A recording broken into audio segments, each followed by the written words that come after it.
2:38 tomorrow in round 2. And of course, the final 4 spots, if needed, provisional starting spots, 4 of them among the top 40 in car owners' points, plus 1 possible champion's provisional.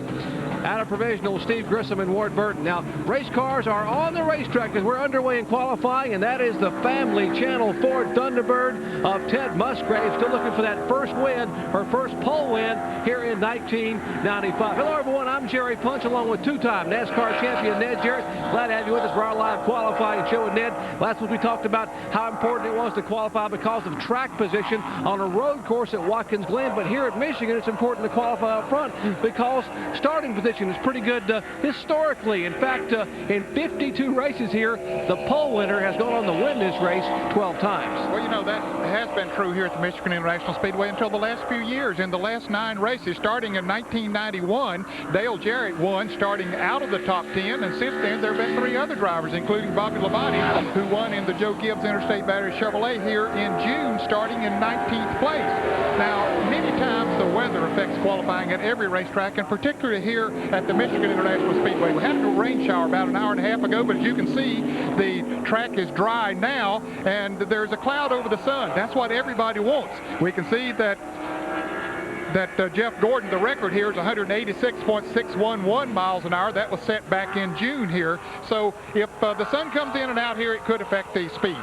Boy, back in June, Gordon, just literally shattered the track record by 5.5 miles per hour. Of course, the track had been freshly repaved just about a month before the cars came here for the Winston Cup event back in June. You see there those 4 cars outside the top 52. All since 1991, those cars having won because the competition has just been so very close.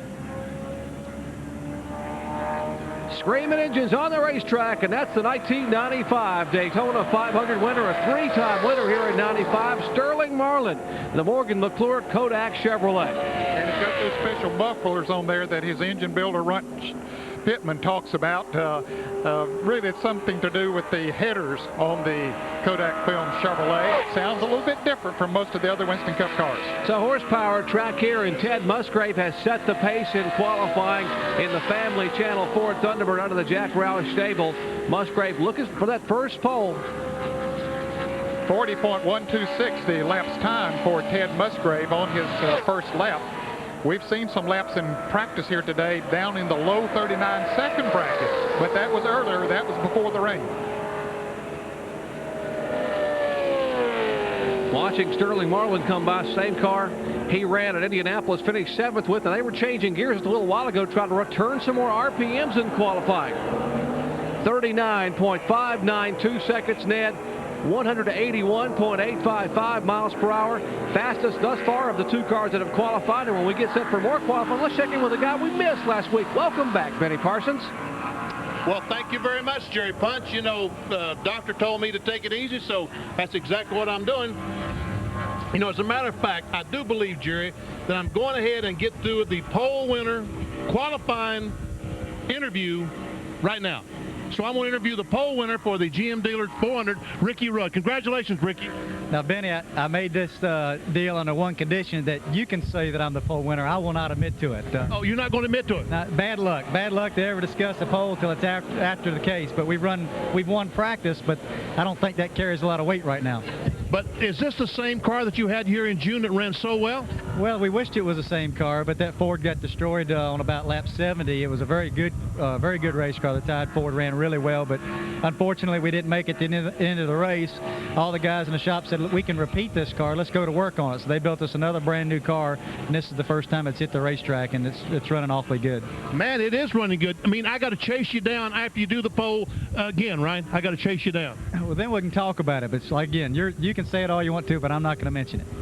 Okay. Yeah, I thought I was going to just be able to sit here, no problem, and get this over with. He said I got to run him down after the race. Hey, John Kernan, you with Dale Jarrett, right?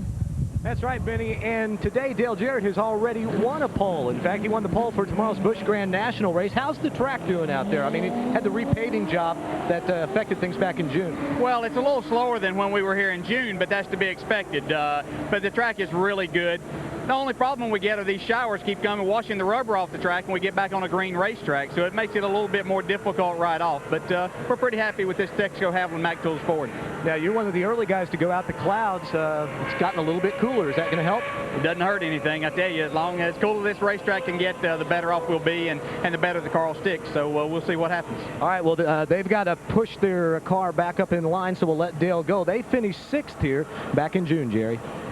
And Dale Jarrett started that trend back in 1991 of getting those wins here out of the top 10. Hey, we're watching Hut Strickland here. He's come close here. Had a second-place finish years ago, dropping for Bobby Allison back in June of '91, and he's driving the Quaker State Ford here in qualifying. And that one has that particular sound, peculiar sound, maybe we should say, also similar to Sterling Marlin's car. As you can hear it in the background, that Indy-sounding type noise that comes out of those headers on the Quaker State Ford.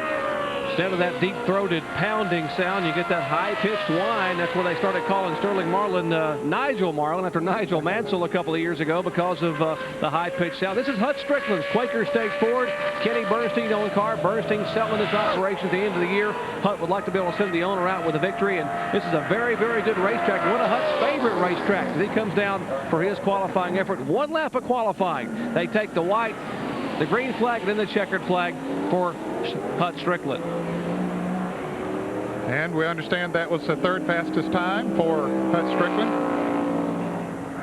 40.177 seconds, Ned. 179.207 miles per hour. Quickest time thus far in qualifying is that 181.855 set by Sterling Marlin. He currently is on the pole. Back with more live qualifying from Michigan International Speedway after this.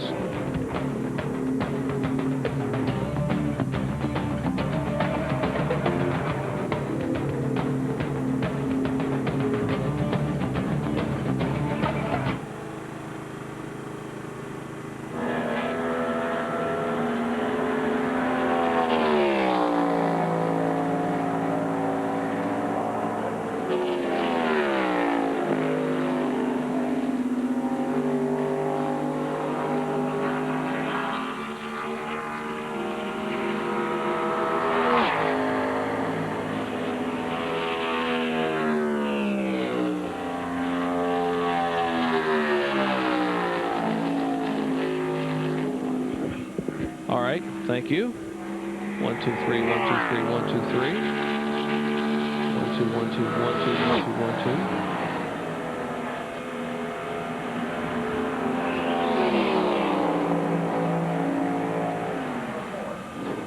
2. Audio check 1, 2, 3, 4, 5. 1, 2, 1, 2, 1, 2.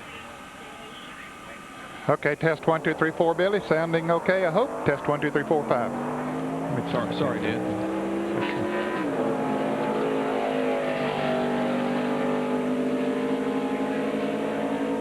Read that. It's sort of tough, isn't it? Yeah. Might have to take a little bit flare off.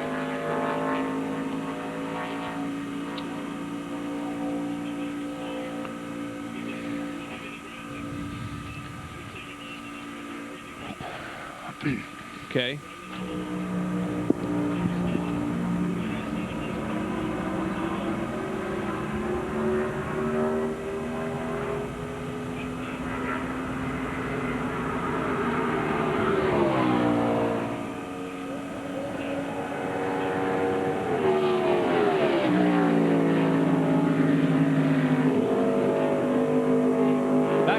Qualifying at MIS here. Those are the cars that have qualified. You saw Sterling Marlin earlier. He set the time to beat. Ted Musgrave, Hut Strickland, Tracy Leslie qualifying for a Winston Cup event.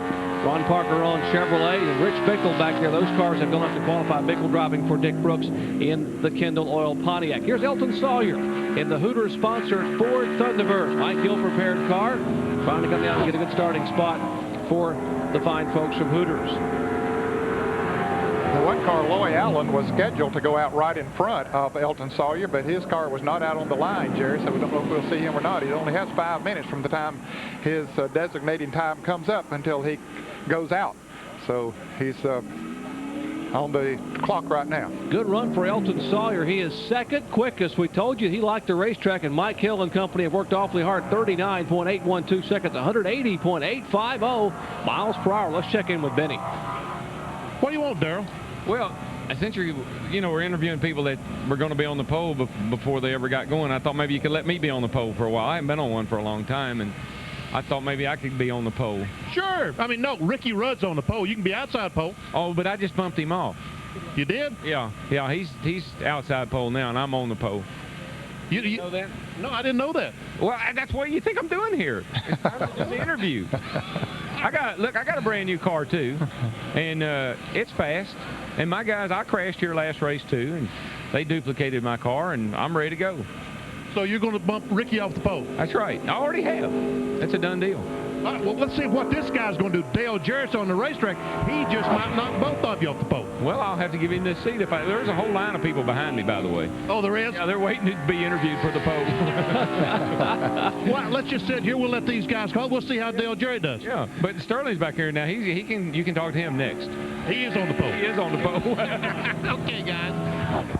Dale Jarrett on the racetrack as Benny having some fun down there with Old DW, a two-time winner here at this racetrack. Jarrett already a pole winner this year and the season opener at Daytona.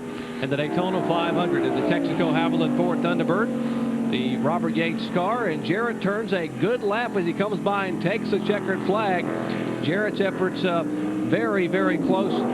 Second quickest time, 39.753 seconds. Close, just 2/10 shy of the pole right now, held by Sterling Marlin. Jarrett's speed, 181.118 miles per hour. So qualifying underway here at Michigan International Speedway. 7 cars have run, and more are yet to come.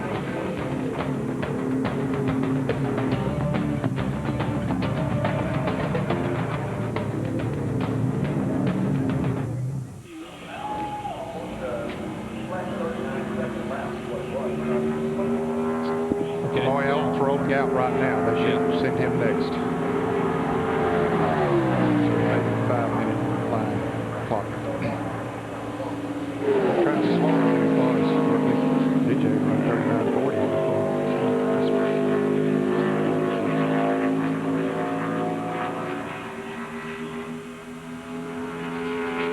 Just seeing Felix from around the world.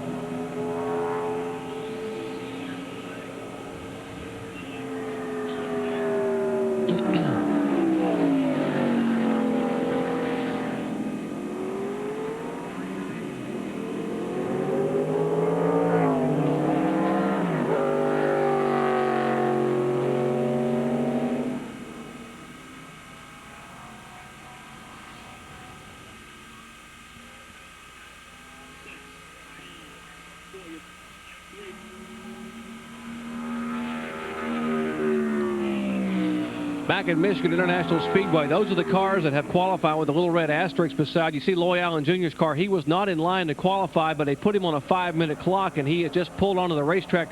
While we were away, Bobby Hillen qualified. As you look at Loy Allen's car, the Health Source Ford Thunderbird, the TriStar Motorsports Mark Smith owned machine. And we might mention that Hillen qualified. Good run for Bobby Hillen. U.S. Air Jasper Engines Ford Thunderbird, 4th quickest for Bobby, 180.800 miles per hour. Good run for Bobby Hillen. Currently, that puts him in 4th spot of 8 cars that have taken the checkered flag. Loy Allen won a pole here at the Michigan International Speedway last year.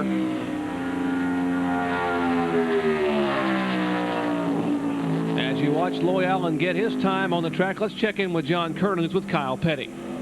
And Jerry, you have to right now call Kyle the fastest man here at the racetrack. Did what, an around-the-world flight?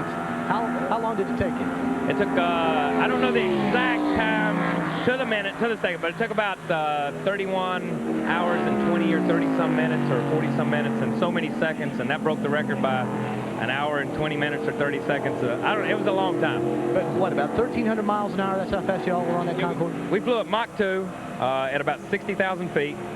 You could look out the front of the plane and see the curvature of the Earth like you were in the space shuttle. So it was pretty cool. No way.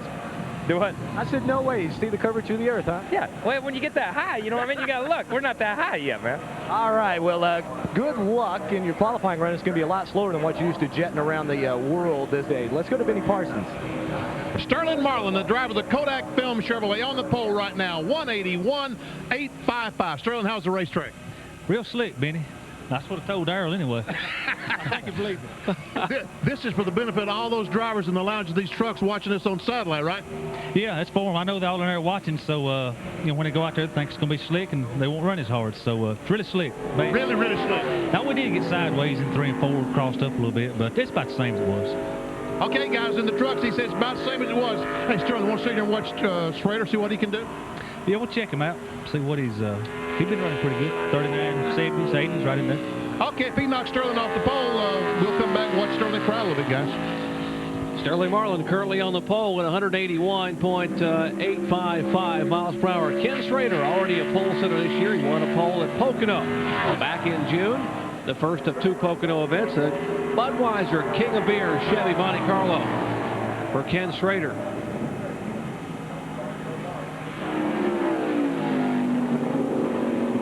Not a bad run for Schrader. Puts him in the top 5 in qualifying. 39.969 seconds. His speed 180.140 miles per hour. Currently 5th spot. 10 cars have qualified. 46 are set to go. That leaves 36 yet to take the green flag. Back in a moment.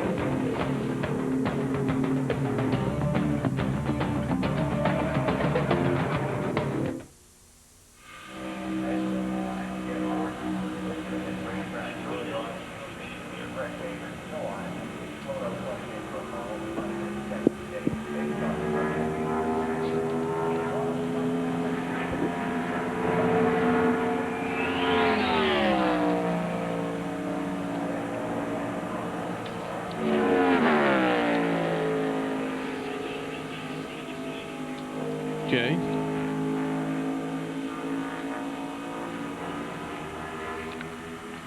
Yeah. Thank you.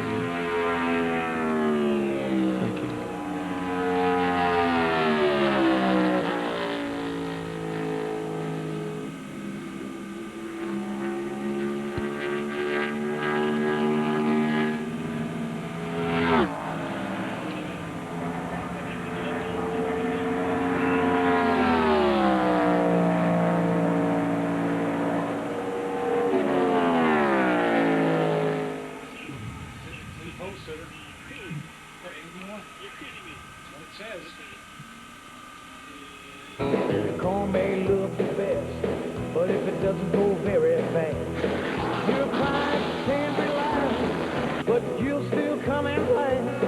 You can climb on the ladder, reaching for the sky, but you can't win the race if you don't qualify. And you certainly can't win the race if you don't qualify. And this guy right here, Kenny Wallace, you talk about frustrations this year. Well, not here at Michigan. He is on the pole in qualifying. The TIC, Phil Martacion, Ford, Thunderbird, Gil Martin and Company. But what a job they have done for Kenny Wallace, 31 years of age, 182.348 miles per hour. Ned, what a great run for Kenny Wallace. Well, that's a great run. 39.485 in seconds. Brett Bodine out in the Lowe's Ford right now, trying to unseat Kenny Wallace, but it was a great run for Kenny Wallace. Has to do a lot, even if he don't start on the pole, having that good of a qualifying run is going to be a big confidence booster for he and the team. And here are the speeds to beat set by Kenny Wallace a moment ago. 8 starts in 1995, and they have been frustrating races for Kenny Wallace and the Phil Martacion team. What a good effort by Kenny. And kudos to Gil Martin and Kim McCord and all the guys on that team for putting him on the pole thus far in qualifying. Here's Brett Bodine. Junior Johnson on Lowe's Ford and 11. And Brett turns in a great lap in qualifying and just shoves Kenny Wallace off the pole to the outside of front row. Brett Bodine, Lowe's Ford Thunderbird, 182.843 miles per hour. Brett Bodine, they're turning it up here, John. Let's go down to you. We know earlier Benny interviewed Ricky Rudd as the pole winner, and Ricky said he had won practice. Well, I've got John Andretti with me. He finished second in practice, second fastest car. You really like this track, don't you?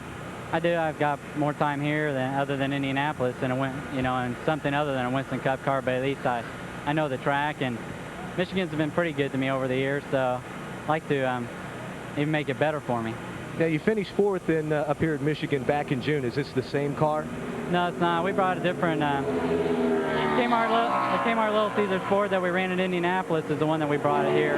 It's a little bit better car, we think, and who knows? Last time here we struggled on Friday and we came back for second round fastest qualifier. We just want to make top 20 today. Now, what'd you just tell me a minute ago about the pole speed that was just posted? You don't want to say that, do you? Well, I'll let you off the hook, John. And Benny or Jerry, you can just imagine what John told me about the last pole speed that was turned. What? All we did is say we might be able to beat that. There was no might to it. He had that look in his eye. You got to be confident, right, Ned? If you're going to go out there and run one lap and compete, you got to think you can be. Yes, sir. You got to believe every moment that you can do it. Todd Bodine just took the checker flag in the Factory Stores of America car, and he's 10th fastest right now. That's the Pro Motor Peter Guile-powered machine out of the Bushmock Racing Stables. Todd Bodine, who won a Busch race here a couple of years ago, won the very first Busch Grand National event they ran here at MIS. Now, one driver who's already run and qualified, Elton Sawyer, currently 5th right now, standing by with Benny Parsons. Hey, guys, he was 3rd when you started down. When he sat down here, he was 3rd, and now he's 5th. They're beating you left and right. We better hurry up and talk or I'll be 10th or 12th, but it was a pretty good lap for us. So the car was a little bit loose getting into turn 3, and, you know, we were kind of anticipating, you know, the racetrack having a little rubber on it. We went out on scuffed tires, and if we had to do all over again, maybe we'd go on stickers. But, heck, hopefully that'll keep us in the top 20, and we'll get ready to race on Sunday. That'd be great. Last week at Watkins Glen, the road courses, you learned all about controlling those cars getting loose in the corner, right? I'm so glad we're at Michigan. Didn't have a lot of fun, huh? The fun factor was real low last week. Real low. Okay, John Kernan. Back in June, Bobby Labonte won this race, starting from the 19th spot.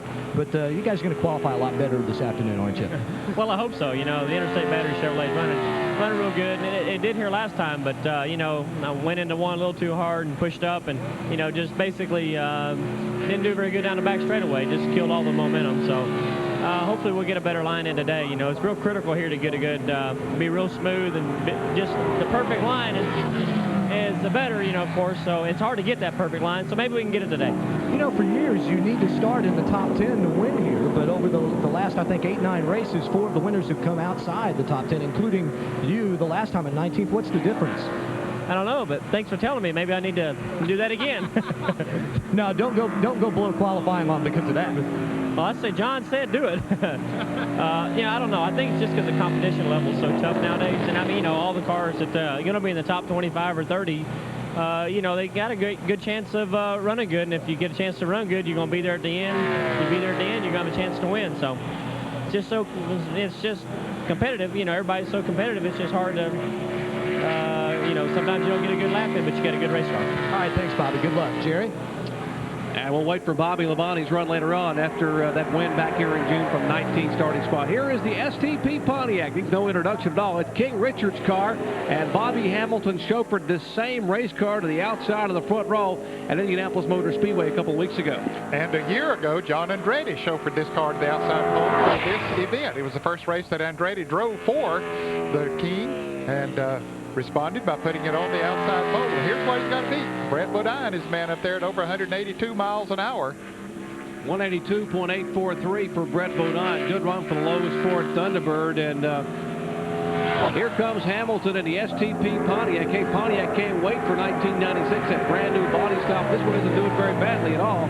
Qualifying so well in Indianapolis, and he finished 3rd, and once again he qualifies well here at Michigan. Talking about second at the front row in Indianapolis, he's on row 2 here in 3rd qualifying spot. 182.039 miles per hour, 39.552 seconds for King Richard's car with Bobby Hamilton aboard. Back with more in a moment.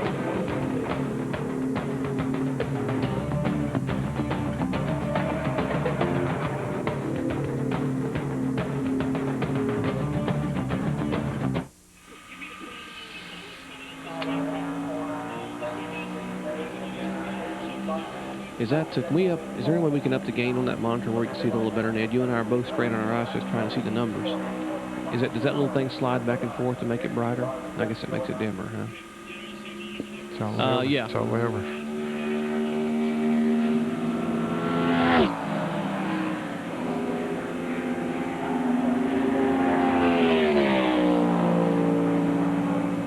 Hensley. Jimmy. Okay.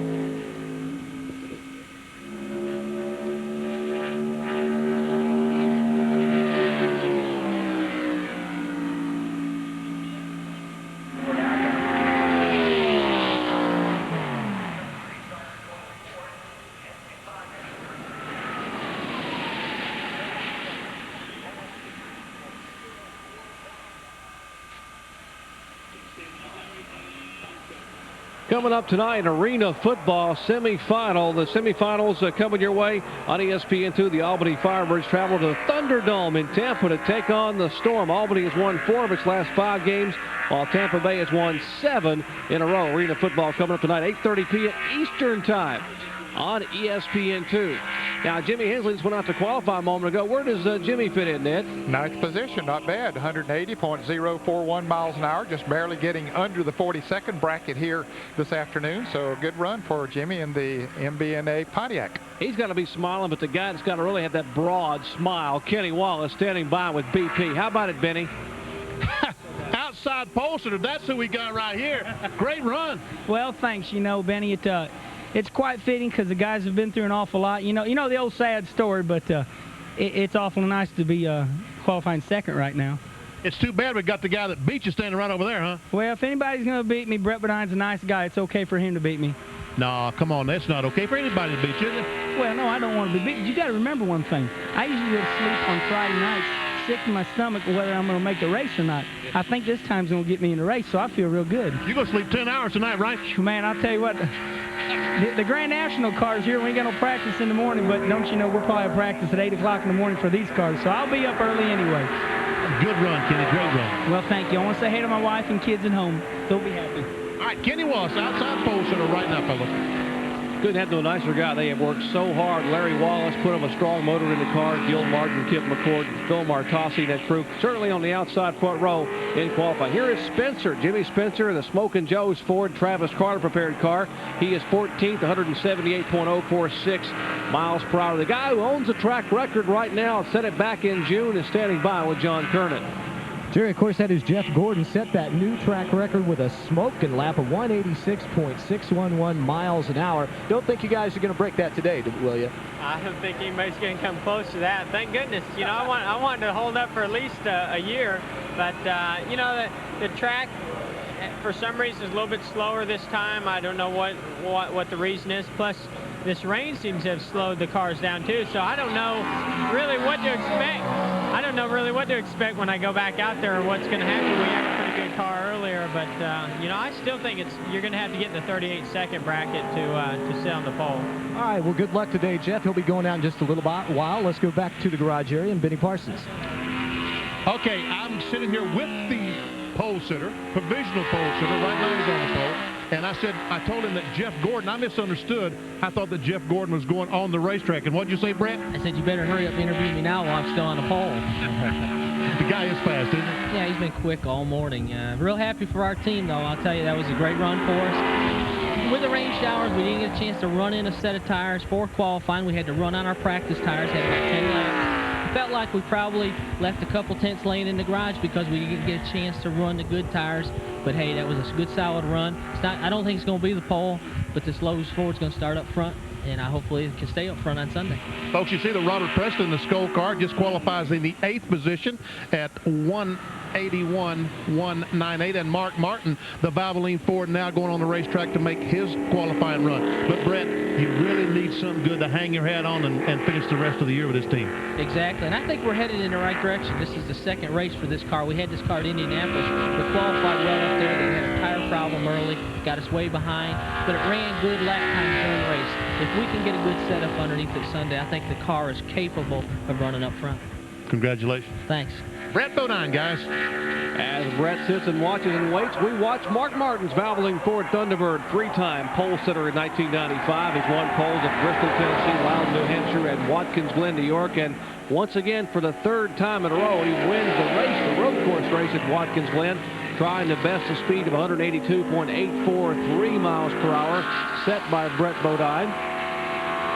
Not the 19th driver to qualify here this afternoon, so after one more, we'll start the bumping process. Only 20 drivers will earn positions, be locked in this first round of qualifying this afternoon. Mark Martin qualified 4th here back in June, finished 8th in that Ford Thunderbird. Two-time winner here. In fact, both his wins have come in the GM Goodwrench 400 back in 1990 and 93. Trying to get a third win at Michigan, and we'll see what kind of time or kind of clocking he has. He's on the pole. Fast time for Mark Martin. Just beating Brett Bodine. Good lap. And there's the official time. New pole sitter Mark Martin, 183.622 miles per hour, 39.211 seconds. And so Mark Martin gives him something to shoot at as John Andretti and others wait for their shot at the front row. Back in a moment.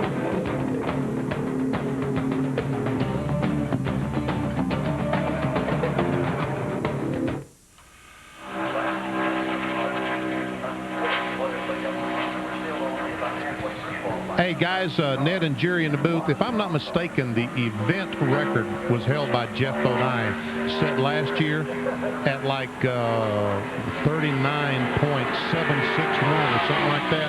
Yeah. I think was the event record. Although obviously we're not talking about the track record, but there's going to be several cars break the event record if it becomes a point or whatever. Yeah, that's 181.082 BP, and that would be we've already had 6 break the event record. Right. Okay. I just wanted to throw that out. Thanks, Benny. Okay.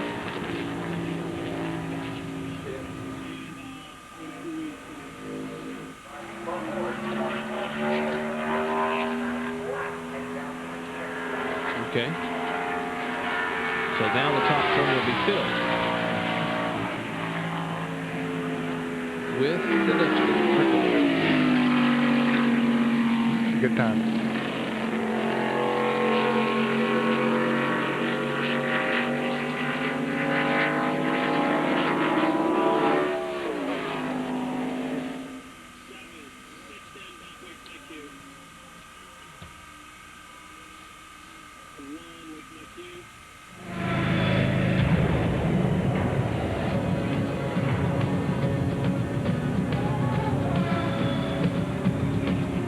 Live qualifying from Michigan International Speedway, and Dick Trickle, his best qualifying effort of 1995, currently puts the Motorcraft Ford, the Bud Moore car, in 3rd spot. Good run for Trickle, 182.723 miles per hour, and now there are 20 cars qualified, Ned, and the bumping begins. And Rich Bickle is the man on the hot seat. He is currently in 20th position with a elapsed time of 41.278, 174.427, and the man trying to knock him out of that top 20 is John Andretti in the Krampus Haas.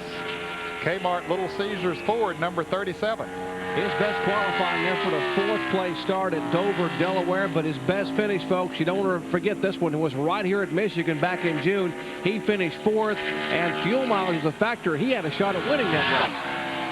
Ran very, very strong, although he said earlier that he has a different car here than what he ran back in June. He feels this is a better car.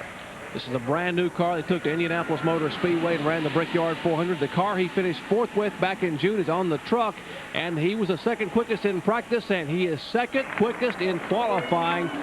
His time, 39.258 seconds. Speed for Andretti, 183.402 miles per hour. Quickest qualifier, best qualifying effort he's had thus far this year.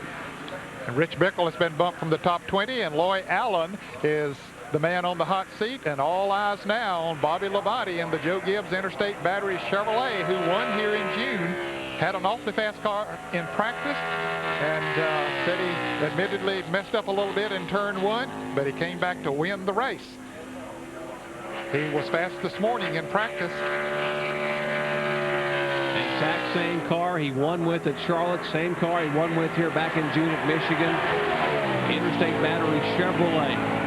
Jimmy Maycar, the crew chief on the car. Joe Gibbs, the car owner. Bobby Labonte already won 1 pole in 1995. That pole, his first ever in Winston Cup career, coming at Martinsville Speedway on the short track. I think he won one at Richmond, Virginia while he was driving for Bill Davis a couple years ago. Won a pole. And that's certainly the first pole. For Joe Gibbs Racing in the Interstate Chevrolet Monte Carlo.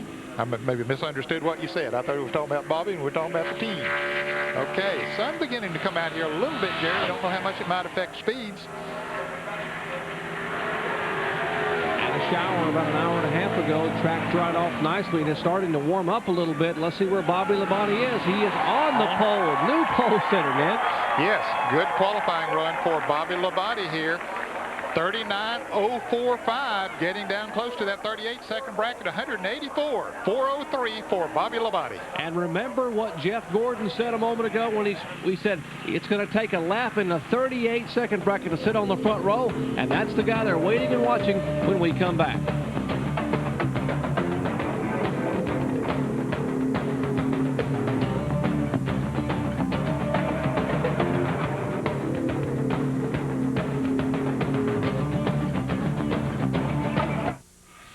I guess I totally misunderstood you. No, that's what I said. I tell you what, I probably had that. He won a pole at Richmond for Bill Davis, yeah. Okay. Yep. You're right. You're right. Sure did. Thank you, Lord. Thank you very much. What? Really? Where's camera 4 over in turn 2? Turn 3. Gary Bradbury.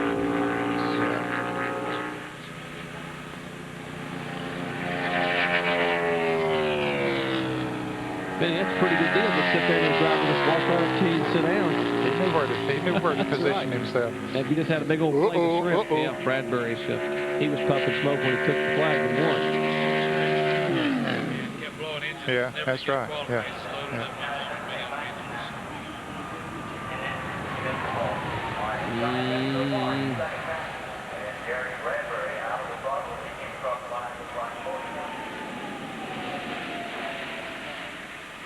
About 8 or 10 inches this year. Wow.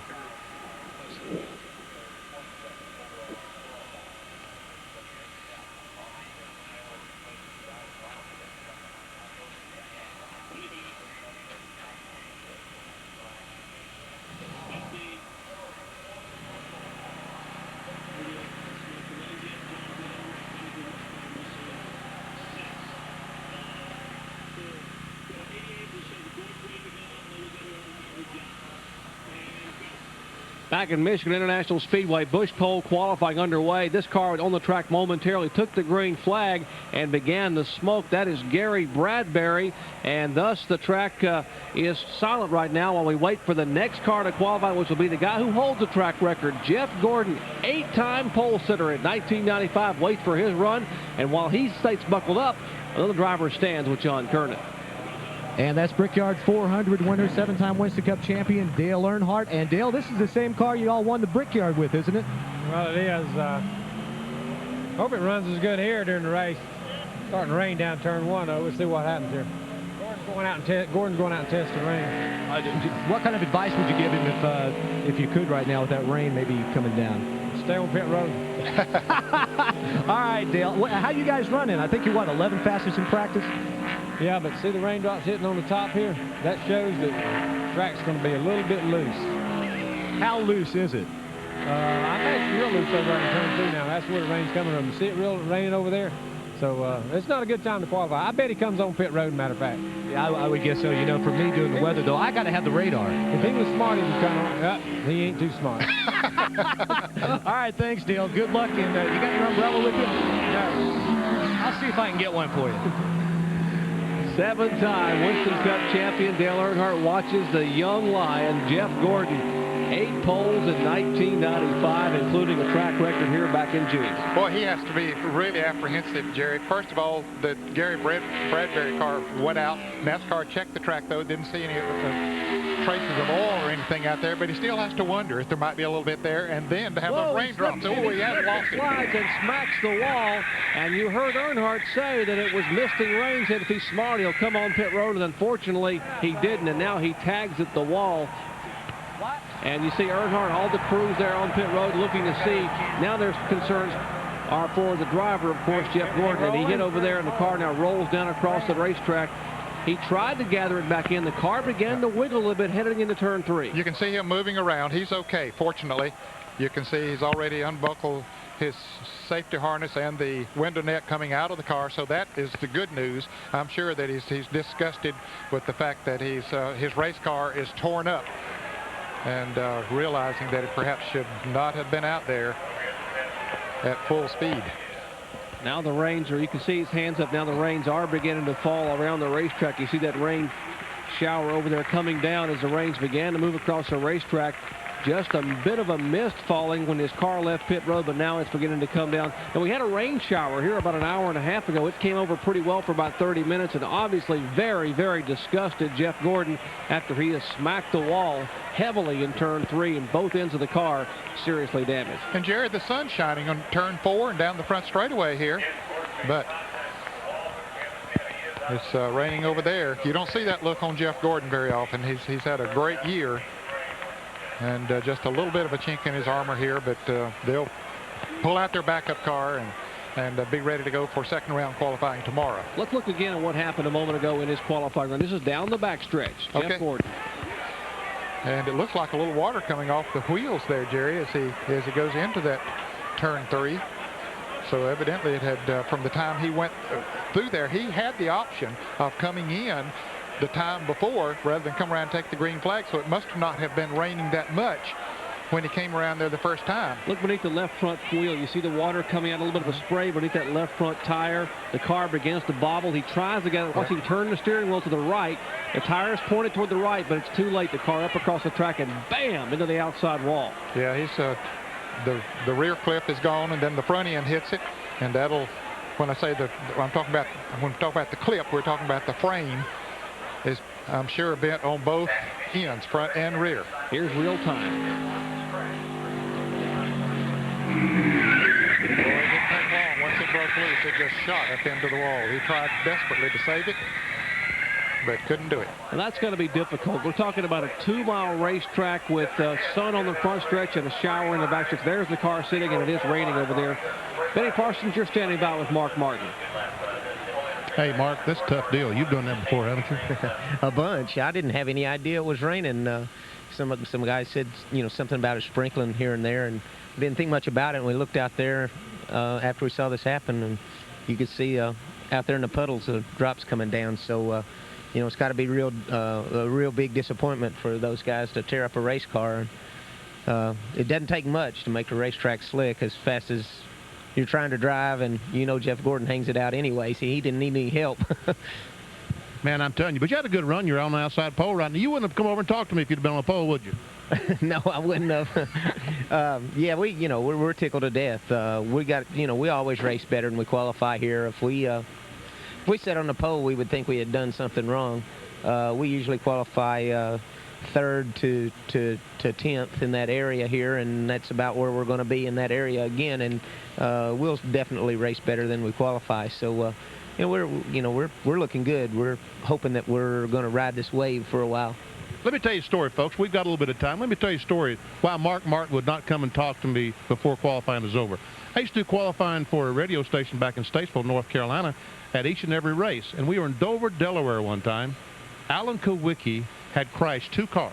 He'd crashed his primary car, his backup car, and he had fixed one of them. And Mark Martin was on the pole at some astronomical speed. So he comes by the radio show and we interview, and we congratulate Mark for being on the pole. And he said, "What'd you say, Mark?"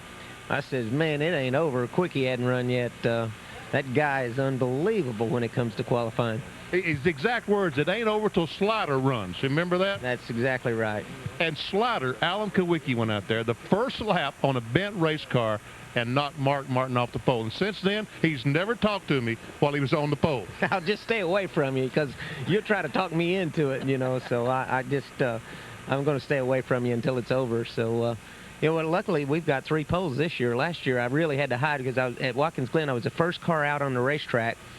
And we sat on the, we had the quickest time all through qualifying, but it seemed like 2 hours. And you guys, come over here and talk. Come on over here and talk. And I had to hide for 2 hours till it was over with before we found out we got the pole. That's when Ernie was over there making those faces at you, Watkins Glen, wasn't it? Man, they were picking and teasing and gouging, and there was more junk going on that 2 hours than you could believe. And Mark Martin told Ernie Irvin, he said, you know, if I'd got knocked over the pole, I think I'd have punched you right in the nose. Okay, guys, we'll find somebody else to kibitz with down here. Okay, that's Mark Martin on the outside front row, and that right there is what's left of the DuPont Chevrolet. Jeff Gordon, the defending pole winner, his drivers sit and watch and wait under umbrellas. A brief shower over the racetrack. Back in a moment.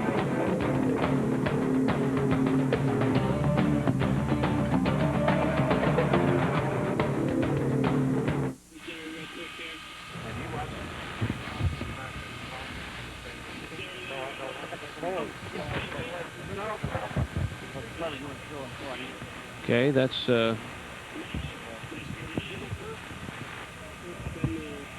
okay. Detroit Gasket 200.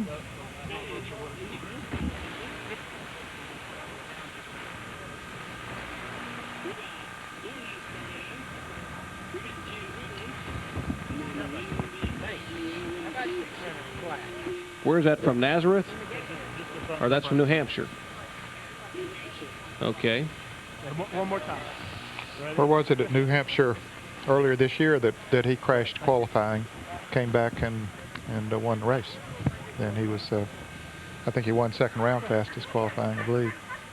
Now they are unloading the second machine.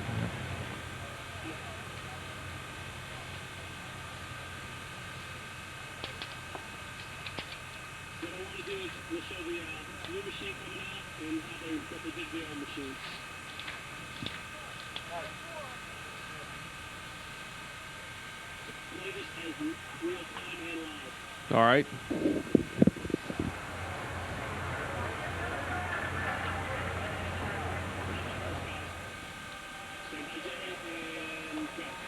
Back at Michigan International Speedway, lots of racing coverage coming tonight. Speed Week, 12:30 a.m. Eastern Time. Fastest half hour in television. All the highlights about racing around the world. Tomorrow, NASCAR Today, 11 a.m. Eastern Time on ESPN. Detroit Gasket 200. NASCAR Busch Grand National Series event. Dale Jarrett, Mark Martin on the front row, 1 p.m. Eastern Time. That's tomorrow.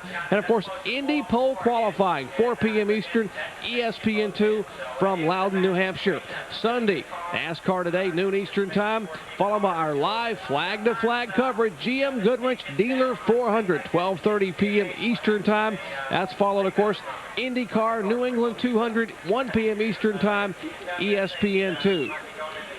And look what's being unloaded right now, the backup car, the backup DuPont Chevrolet for Jeff Gordon, because the one you saw a moment ago is completely used up. And here's what happened a moment ago as Gordon was qualifying, coming down the backstretch, Ned, and it was all over in a hurry. Going into turn 3, he hit some rain slick spots there, and up into the wall it went, getting both ends. And the driver crawled out, and now John Kernan is caught up with him.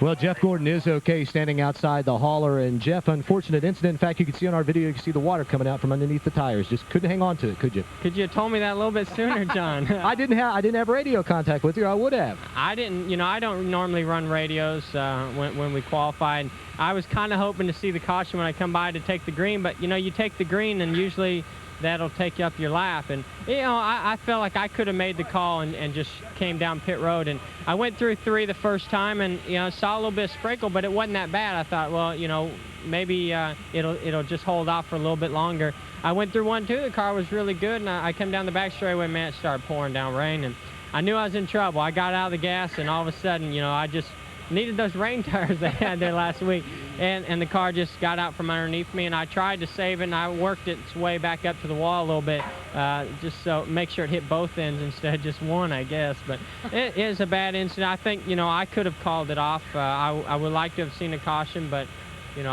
I see raindrops on my windshield. Next time, I guarantee I'm coming down pit road. Didn't you have an incident earlier this year where you crashed first round and came back and actually won the race? Well, I think that's, it's odd to think like that and to talk about, but it seems like when this team gets down or when something happens like this, they rebound like crazy, and they're going to be fired up. We're going to be ready to go. We'll be in good shape. What about the backup car? Can you tell us a little bit about that? where you've run it, and is it a pretty good car, as good as the one you had? I don't know. I doubt whether it was as good as the one we had, but we don't have too many bad ones. So I think Ray and the guys on this DuPont crew they'll get us fixed up. But I just hope it doesn't rain tomorrow. I'd like to be able to qualify, and get as many positions as we can tomorrow. Well, that's Jeff Gordon. Let's go over to further into the garage area where Benny Parsons is standing by. Well, John, if you hadn't talked so long, I had a story here. John Andretti, the outside pole sitter in the Kmart Little Caesars car, right? No, I don't know. Not anymore, I don't think. I think I'm third now. Oh, you're third now? Yeah. Well, see, that's old stuff. We got the poster. Get out of the way, John. Come here. Bobby Labonte, pole sitter, Interstate Batteries car. Good run. Thanks, man. Thanks, Benny. Appreciate that. We got rid of John, didn't we? Yeah. Not yet. Hey, John, come on. You can get in the picture. You can get in the picture. So how was the car? The car was really neutral and felt really good. That like it did in practice. I actually picked up a little bit from practice, so that made me feel good because now I've only about 0.8 off of what I lost last time here that I lost qualifying, so I gained it back a little bit. You gained a little of it back? Yeah, I'm still about 4 races short though. we got another guy. You think that 40 flat's going to hold, 39 flat's going to hold up, Bobby? Well, I don't know what time they're going to resume qualifying, either late today or early tomorrow, so it might be hard to say. Early in the morning would be a disadvantage for you? Probably so. Because of the cool temperature? Yeah, it would be. So we went out and ran the interstate car as good as it can go, and we'll just have to wait and see. We got another guy that's going to qualify. Come here, Michael Waltrip's going to qualify in the morning. Come on in here, Michael. Any questions you want to ask Labonte? No, you got to go later. Did you go on stickers? Labels, yes. Oh, that's right. I'm talking to you. No, but don't tell Daryl. Okay. Well, Daryl's got me over here. I didn't mean to come over here. I mean, you got the front row guys, and I ain't even qualified yet. I didn't mean to come over here and mess up your show, but Daryl sent me in. He wanted to know how the cars felt, if these guys were on stickers, scuffs, how many laps they had on them. Did you get any of that set? Was it raining? I had a little drizzle on the cool-down lap, so it was little drizzle, little sun, little shade, little everything. What about the stickers? It didn't quite have stickers on it. They were stickers earlier this morning, but they didn't have stickers on them when I went out to qualify. John, did you have stickers on? Yeah, I did have stickers on, and I can't lie. When? This morning or during qualifying? No, during qualifying. So? The Waltrip brothers have presented their machines to pit road for qualifying with a set, each car a set of brand new Goodyear Eagle radial sticker tars, and so that's what we're going to be going on here onto this racetrack with stickers. I want to say hi to Buffy. You know, we were over here watching y'all on TV. We're in the trailer. We're watching them. And I said, Buffy, you want me to go get on TV? Yeah. She said, yeah, I do. So, hi, Buff. Hi, Ron. Ron Winter, Pennzoil Motorsports Director. He's there. So that's some real brownie points there. They're 50 yards from us. Just walk over and say hello to them. Well, this is neat. You know, now they can say, did y'all see me? Oh, Michael, he said hi to me on TV the other day. Benny, your shades are cool. You like my shades? You're all right? You had some surgery? That's why I got the shades, though, yeah. The whole world was wondering how you were. I'm doing okay. I had the detached retina.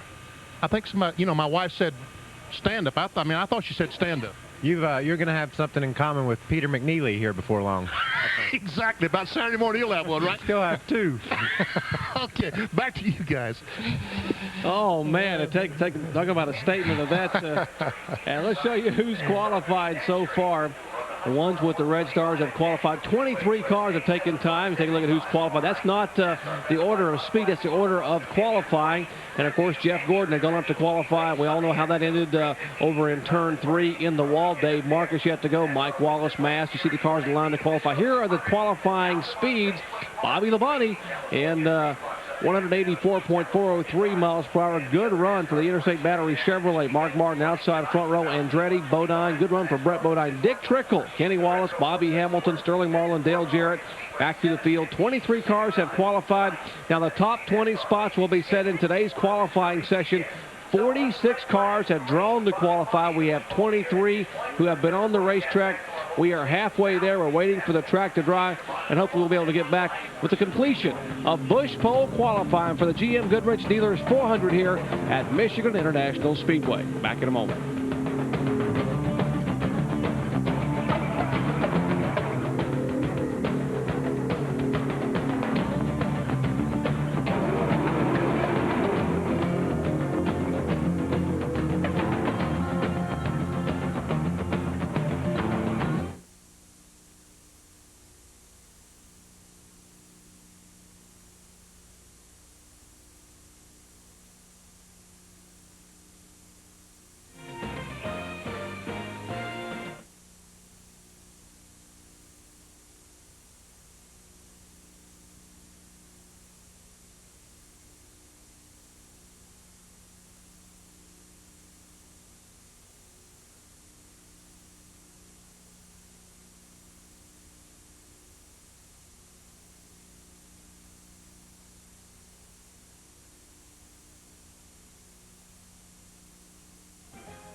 situation. I loved Earnhardt's comment. Now, if that's me, I'd pull that rascal in. I guess if I was he's smart, he'd pull it in. I guess he ain't too smart.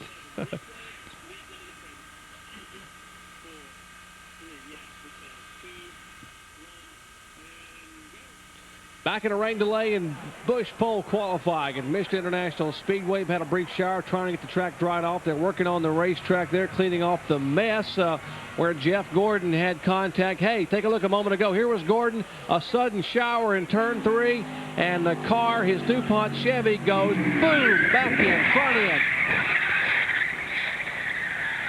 Hardly. Talk about some hard hits here. We got some more hard hits coming your way. That's tomorrow night. NFL preseason action. Arrowhead Stadium, Jim Kelly and the Buffalo Bills take on the Kansas City Chiefs. Our buddy Mike Patrick and Joe Theismann will be there to call the action tomorrow night live, 8 p.m. Eastern time on ESPN. NFL action preseason. Bills and Chiefs from Arrowhead in Kansas City. And they're uncovering the race cars here, Ned. The shower has moved away once again. The trucks are on the racetrack trying to dry it off. There's Dave Marks' car number 7. A little bit different paint job this week. Good-looking race car. Yeah, Dave seems to have a different sponsor almost every week, but it's good to see him have a sponsor on the car. And, yeah, they're getting ready. The skies are looking much better here now than they did just 15 minutes ago. And they have the jet blow dryers out there and other safety vehicles running around the racetrack, so it shouldn't take too long to get the track back in qualifying condition. Talked about some of the cars. You see them there lined up on pit road and want to qualify. That's what happened yesterday for the Busch qualifying for the Detroit Gasket 200, which you'll see tomorrow here on ESPN. Part of the qualifying got in. It rained out the remainder of qualifying. They re-qualified the rest of the field this morning, and that, of course, changed the front row. Talk about waiting to qualify. What are you doing down there, BP? Man, we talking about the Boy Scout dinner last night that Darrell Waltrip was such a great. How much money did he raise, Dale, Jerry? I don't know, a lot. Yeah. 100,000? Come here, Dale. He never bought anything, but he bid $200 on every item that was there. But I thought the auctioneer had to open up, you know. I thought, you say, how much would you bid? And people just kind of said there, so I figured $200 is a good place to start. Did you get my uniform sold? I did. Yeah. It sold the uniform. It sold it to Lake Speed. How much did Lake pay for it? I told him I said it's worth about $10,000. So Lake said I'd just soon have his gloves if you don't mind. Now you'll learn not to say anything to Darrell Waltrip, won't you? That's right. Don't mess with DW. He's too quick with that tongue. So maybe I'll get over here and talk about race cars. What do you think? Are these guys entertaining you as well as they are us? yeah, you don't want to talk about my car. I can tell them how slick the track is. They better be really careful. And it's just a matter that every time this rain comes, it watches what little rubber's there off, and it takes a little while to get some more back down. And you're where, 9th right now? Yeah, and that'll go back as soon as some of these other faster cars go. But yeah, it's just luck of the draw. So I think we've got a good car for Sunday. I say that a lot of times after I qualify, but you know, a lot of times we do have a good car on Sunday, and I think we will again. And you had a couple of in June. When the cars are here, you had a really good car that day. Yeah, we really did. We ended up 6th. We had a valve to break on the very last lap, but I'm excited about the race. I think we learned a lot there on the pole for the Busch race, which surprised everybody, including myself, with that. And so, yeah, I think it's going to be a good weekend.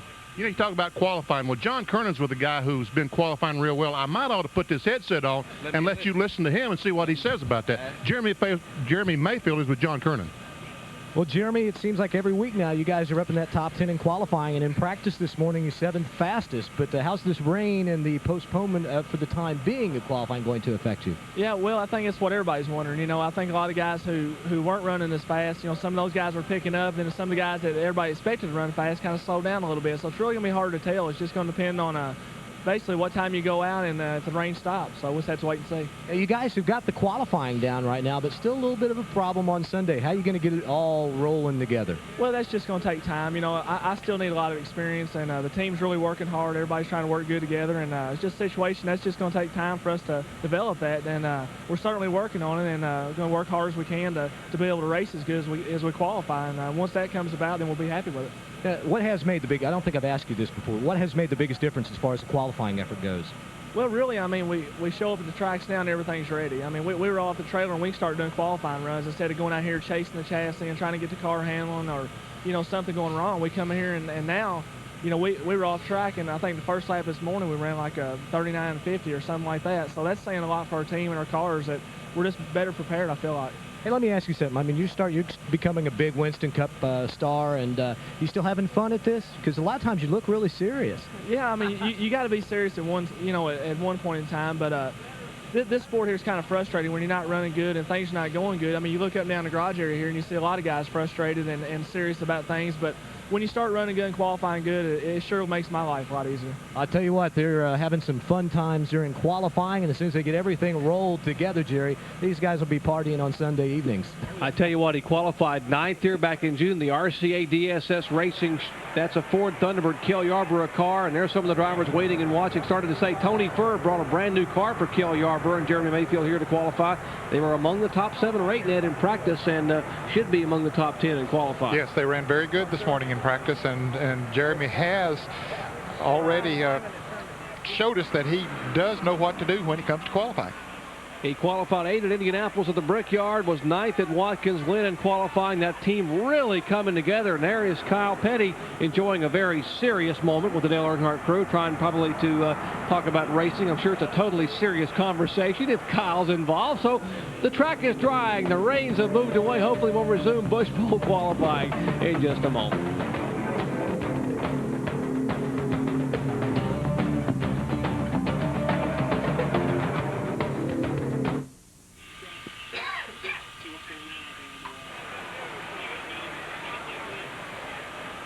I just got the same bunch.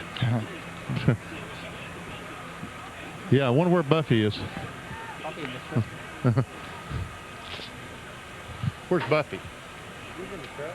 In the truck? Why don't you go to the truck and tell her to come up here a minute? No.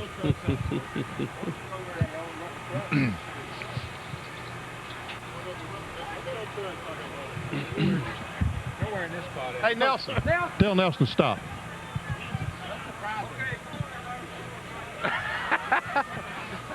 Come on, everybody, come out. Michael's inviting everybody up to his house.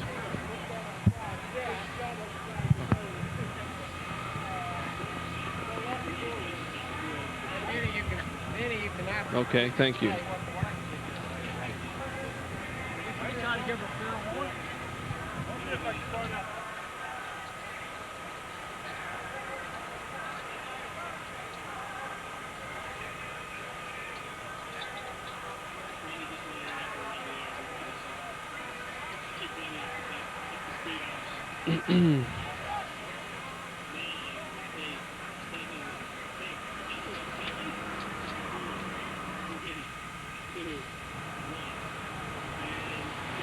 And there are the cars that are in line, covered up, waiting to qualify. Hey, the Exide Batteries Ford, the car that sat on the pole and won this race last August. Mike Wallace taking a little snooze here, relaxing during the rain shower. Drivers don't get much of a break, Ned, so when you can relax, you need to take advantage of it. Absolutely, and these guys know how to do that, too. They could fall asleep at a sawmill, I believe, some of them.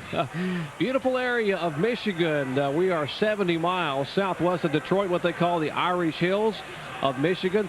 The track is drying off. You see there's really no clouds in the area. It's moved away. The rains have moved out. The trucks are out drying the racetrack. This track dries very quickly. We had a rain shower about an hour before qualifying was scheduled, and the track was dry in time to initiate qualifying.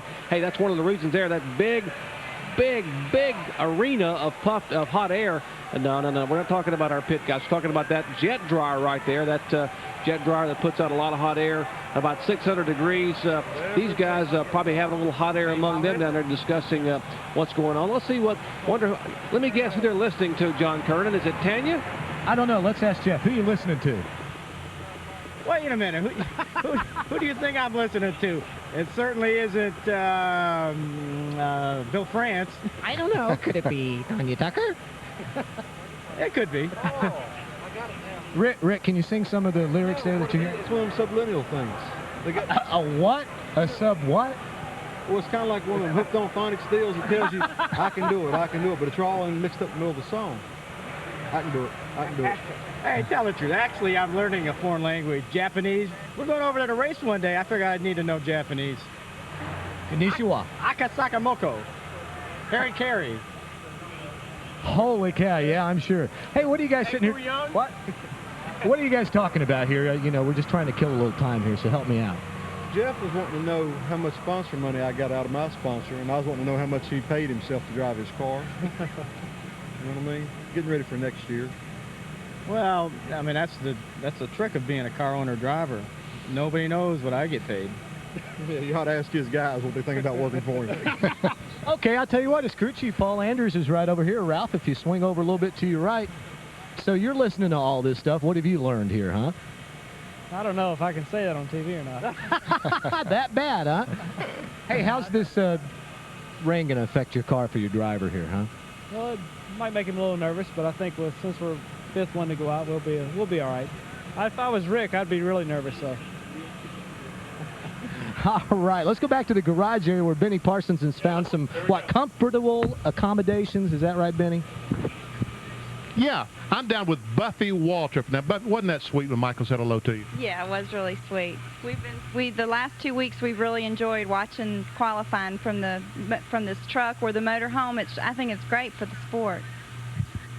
Did you laugh when he did all that? Yeah, we were laughing, but I laugh all the time because obviously I live with him, and he's great to live with because he's just a constant comedian. Hey, Michael, you want to tell us about that story about the dogs? No, you don't want to tell us that story about the dogs, do you? Oh, no. No, I don't think, no. We better not share that. We better not tell that story, huh? No, but we got some great dogs. You remember the story we're talking about, Bub? No, I don't. It's a good thing she don't know about that story because she would be turning red. She don't remember it because she don't know it. I wasn't going to tell her that story about those dogs. Oh, you wasn't? Have I got you in trouble? Probably, because when you leave, I'm going to have to tell her. Uh-oh. Well, I don't want to leave then because you are going to get in trouble. But anyway, this is pretty neat, guys, and I think maybe we'll stay here the rest of the qualifying show. How much longer we got to go? About 20, 30 minutes? Hey, John, go to work. You only got about 20 minutes to fill. And Mike Wallace.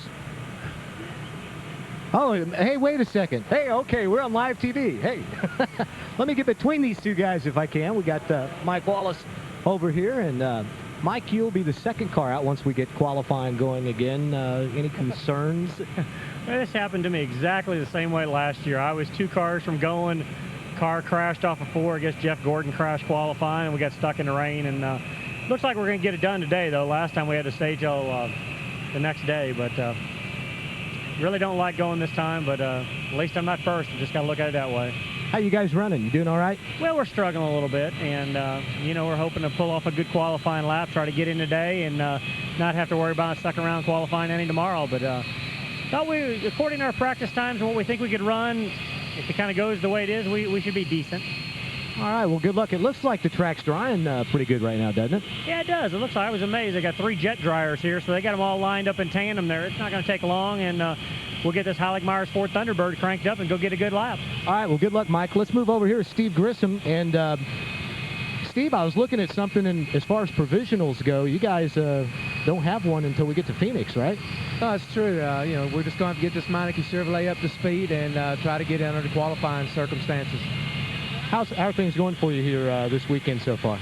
Well, our Busch car's running pretty good, and this car would, you know, off with it just a little bit, but again, we've not really tried to get any kind of a qualifying package under the car. And, unfortunately, the rain cut our last practice short, so you know, we can go either way right now.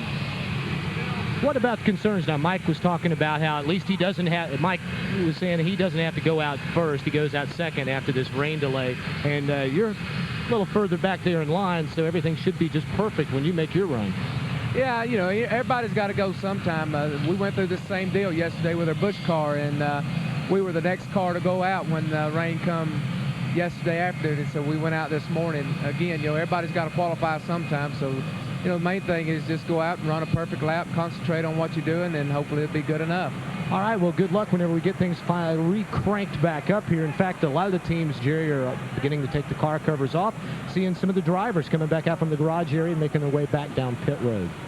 And it's indeed, John, they are uncovering the Meineke ride of Steve Grissom. He's getting ready to qualify. Take a look at the qualifying thus far. Bobby Labonte, Mark Martin, John Andretti, Brett Bodine, and Dick Trickle in the top 5. How about Kenny Wallace, Ned, in 6th spot? Good run for Kenny. Great run for Kenny Wallace. Bobby Hamilton, a good run in the King's car. Sterling Marlin, Dale Jarrett, and Elton Sawyer in the top 10. Bobby Hillen, Robert Presley, Ken Schrader, Jimmy Hensley in that car, the Bill Davis machine that finished second last week.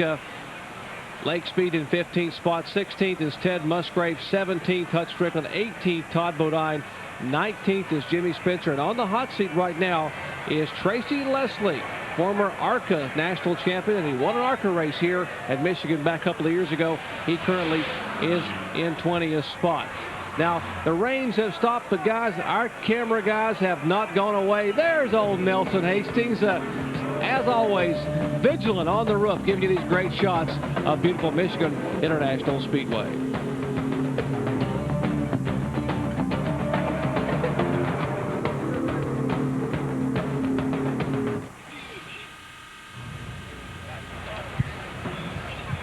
I'm with Crystal. What's your last name, Crystal? Hubbard.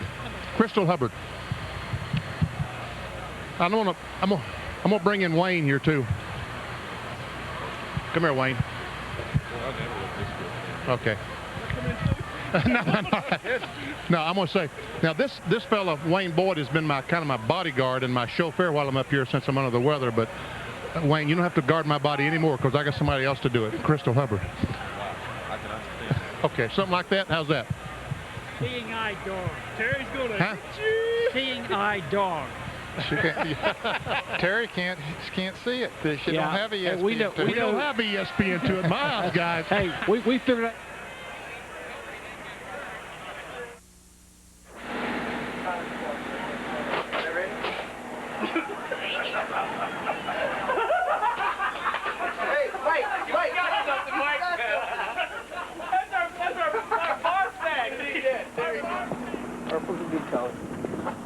Blue, man. Yeah, what are you guys talking about?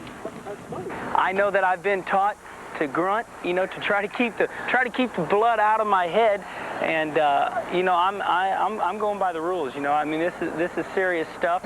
They did give us a good idea where all the motion sickness bags were at, so that's the thing. Okay.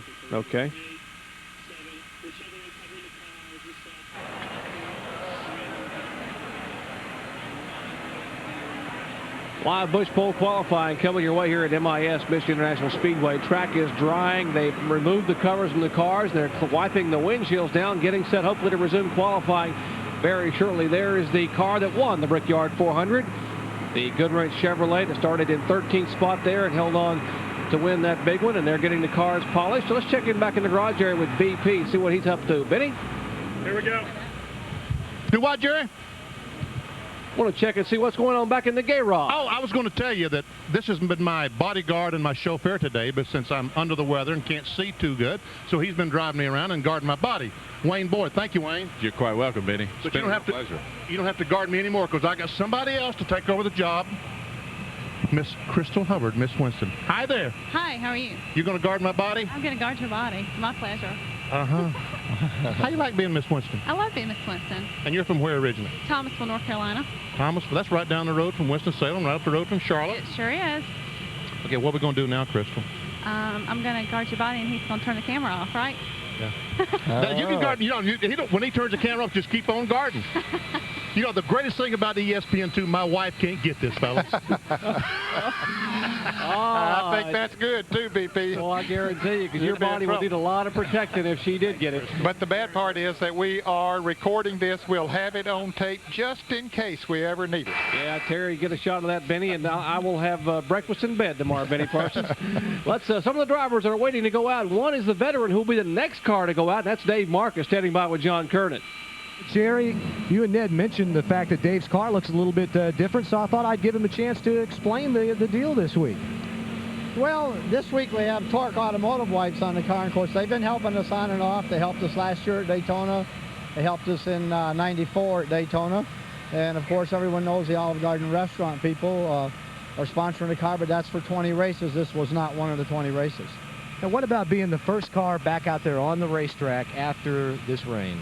Well, it's an uncomfortable situation, but you know, I have confidence in the track personnel getting the racetrack dry. But I wonder about the speed. It seemed like after the last rain, the first cars out weren't quite as good, and then the track seemed to start coming in. So I guess we just have to wait and see. You know, Benny Parsons was just back in the garage area with Miss Winston. I think you and I should, head back there because it sounded like they were having a pretty good time. Leave it up to Benny. He's finding pretty girls, won't he? It's exactly right. Thank you, Dave. Good luck. Jerry?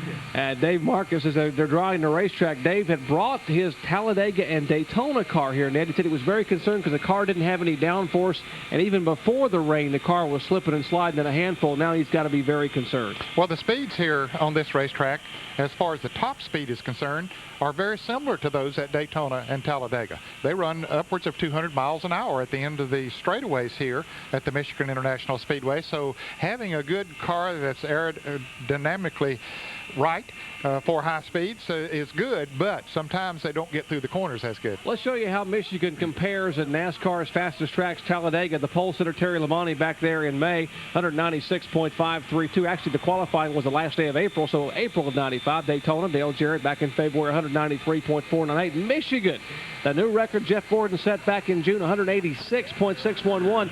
Not much difference between Michigan and Daytona and Talladega when you look at the overall speed. Not a great deal of difference when you consider that the turns are only banked, 16, 18 degrees, and at Daytona it's 31 degrees and Talladega 33 degrees. So it makes a world of difference. You have to decelerate quite a bit going into these turns. You don't at Daytona and Talladega. Well, NASCAR's Director of Public Relations is standing down there in the garage area. We're trying to get some information. There's Andy Hall, I think, standing by with Benny Parsons. BP? Well, Jerry, I have not asked a serious question in the last 15 minutes. You know that, right? Well, I'm going to ask a serious question of Andy Hall, as you said, NASCAR PR guy. Andy, can Jeff Gordon take the backup car out and qualify today? He can't do it today, Benny, because he already took the green in his qualifying attempt. But he can, of course, do it tomorrow in the second round of qualifying. So that once he took the green flag today, that wiped out any chances of qualifying the first day? That's correct. That was his attempt for today. And you get one. Right. Okay, guys, Jeff Gordon can't take the backup car out and qualify. Just wondered. But remember, he qualified fastest in the second round at Loudon, New Hampshire, started 21st and went on to win the race, as you heard the interview with John Kern a little bit ago. And there's old Tommy Hladek, veteran cameraman ESPN. Good to see you, Tommy, giving us those great shots. And there's Kyle Petty, watching and waiting for the track to drive. Back in a moment.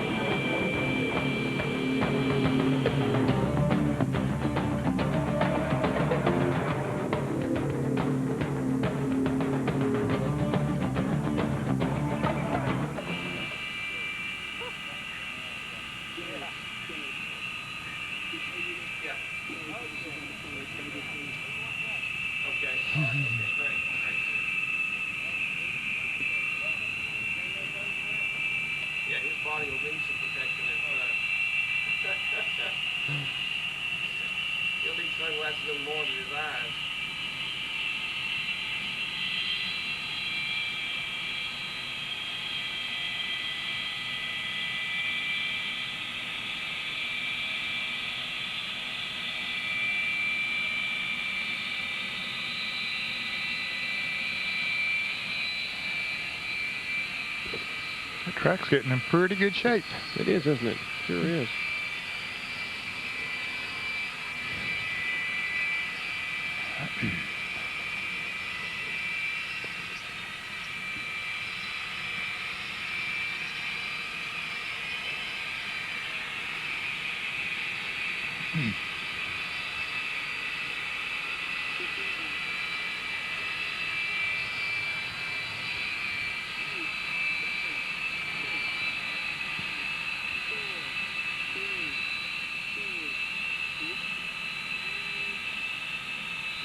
Track drying continues here at Michigan International Speedway. Those jet dryers are doing a whale of a job out there. See how gray the track's beginning to look, Ned? It's really coming together very nicely. Yes, it is. I think we're getting very close, Jerry, to being able to continue qualifying here. As you can see the area where that particular jet blow dryer is, it's just almost dry in good condition. We might comment on that deal with the spin and the tag with Jeff Gordon, that it actually, the sun was shining here in the front stretch, so we had a report of some sprinkles over in turn 2.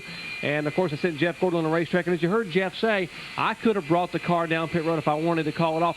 He was waiting for the caution to come out, but he said, hey, I think I'll go ahead and run a lap because the sun was shining in turn 4. Yeah, and when he went around to approached the start-finish line for the green flag, he said there's just some sprinkles over there, so it was really not that bad. And next time he went in there, it was raining pretty good.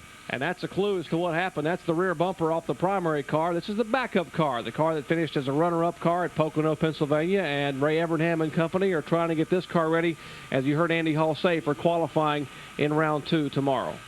Let's go down to the garage area and check in once again with Benny Parsons. Now, this guy is, without a doubt, the most famous face in the garage area, right? I'll buy that. I'll go along with you on that. Next to you. The Hare, or the Wolfman. Bill Broderick, right? Right. When you got it flaunted, Benny, I know it's hard, but, you know, it's the way it goes. Is that stuff real? You better believe that's real. That's all mine. It is, huh? But you want to share a little bit? I'm going in next week for a short trim, just a little bit of a trim. I'll bring some to you. Shut up. Tell us what you're doing in Victory Lane all the time. What am I getting in Corky's way? I know, with all those pretty girls and everything else. Yeah, somebody's got to get in the way, and somebody's got to do it to keep you and Corky straight. How long you been doing that in Victory Lane? 27 years. Organizing Victory Lane? Yep.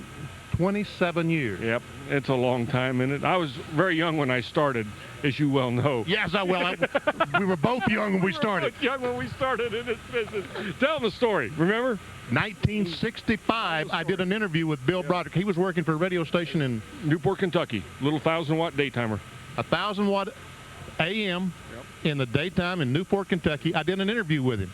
And he took the telephone, he called him up and said, okay, I'm ready. And he took this thing around, and I mean, he makes everything a production, and he tried to make that. You were the champ. You were the RCA champion, ARCA champion that year. We had to play with something. The people in Kentucky wanted to hear what if they ever knew where we did that interview from, it would go. See, we can't get away with that on television. Everybody's out there watching what we're doing on TV. It's the reason I got to grow the hair.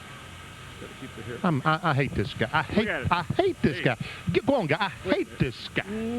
Love it. Man, oh man. Hate this guy with all the hair. That's quite a different from the last time we saw you there in the garage area a while ago, Benny. You're going downhill. Looks to me like. Am I going downhill fast or what? This is really a cut. You know, the last time they were down here, I was with Miss Winston and hugged up on her. Boy, you are going downhill. Hey, I got to go find somebody else. I'm getting away from this guy. See, I don't understand. Now, Miss Winston gives him a hug, but Bill Broderick gives him a kiss. We got to figure that one out. Yeah, I'd have to wonder about that. Detroit Gasket 200, that big sign in the middle. That is the Busch race coming up tomorrow live on ESPN. And let's see where John Kernan is hiding. John? Well, I'm not with any beauty queens, but I did find somebody to help me out because it's getting around dinner time right now with Joe Nemechek, and looks like track's coming in pretty good, doesn't it? It definitely is. You know, the Burger King Monte Carlo's been running pretty good. I think we were like 15th fastest today in overall practice, but so you get out here and put new tires on and get out there and push it to the limit. We'll see what we can do. Now, car owner, a young man like yourself, a young entrepreneur, things are starting to really come around. We talked about this at Indy. Do you still feel that momentum building for maybe a victory before this year's out? Well, I definitely hope we can get a victory. I tell you what, all the guys at the motor shop, Lloyd McCleary, and all the guys at TNL have been building outstanding motors. We're getting great horsepower. Horsepower is what it's about nowadays, and you know, we qualified well at Indy. We're getting our bodies better. Our whole team, I think what's happening right now is our whole team is just working better together. And it's just not the race team, but it's Burger King corporate and just everybody. The promotions are going good. Just everything's starting to click. And I think our performance on the track is definitely improved. And we're working hard at that. And hey, if we can get a pole this year, I still think we can get a pole this year and have a good shot at winning some of these races. These tracks, we run good at a lot of these. All right, well, good luck this weekend, and the track is looking pretty good. Let's go back to the garage here and see where Benny is now.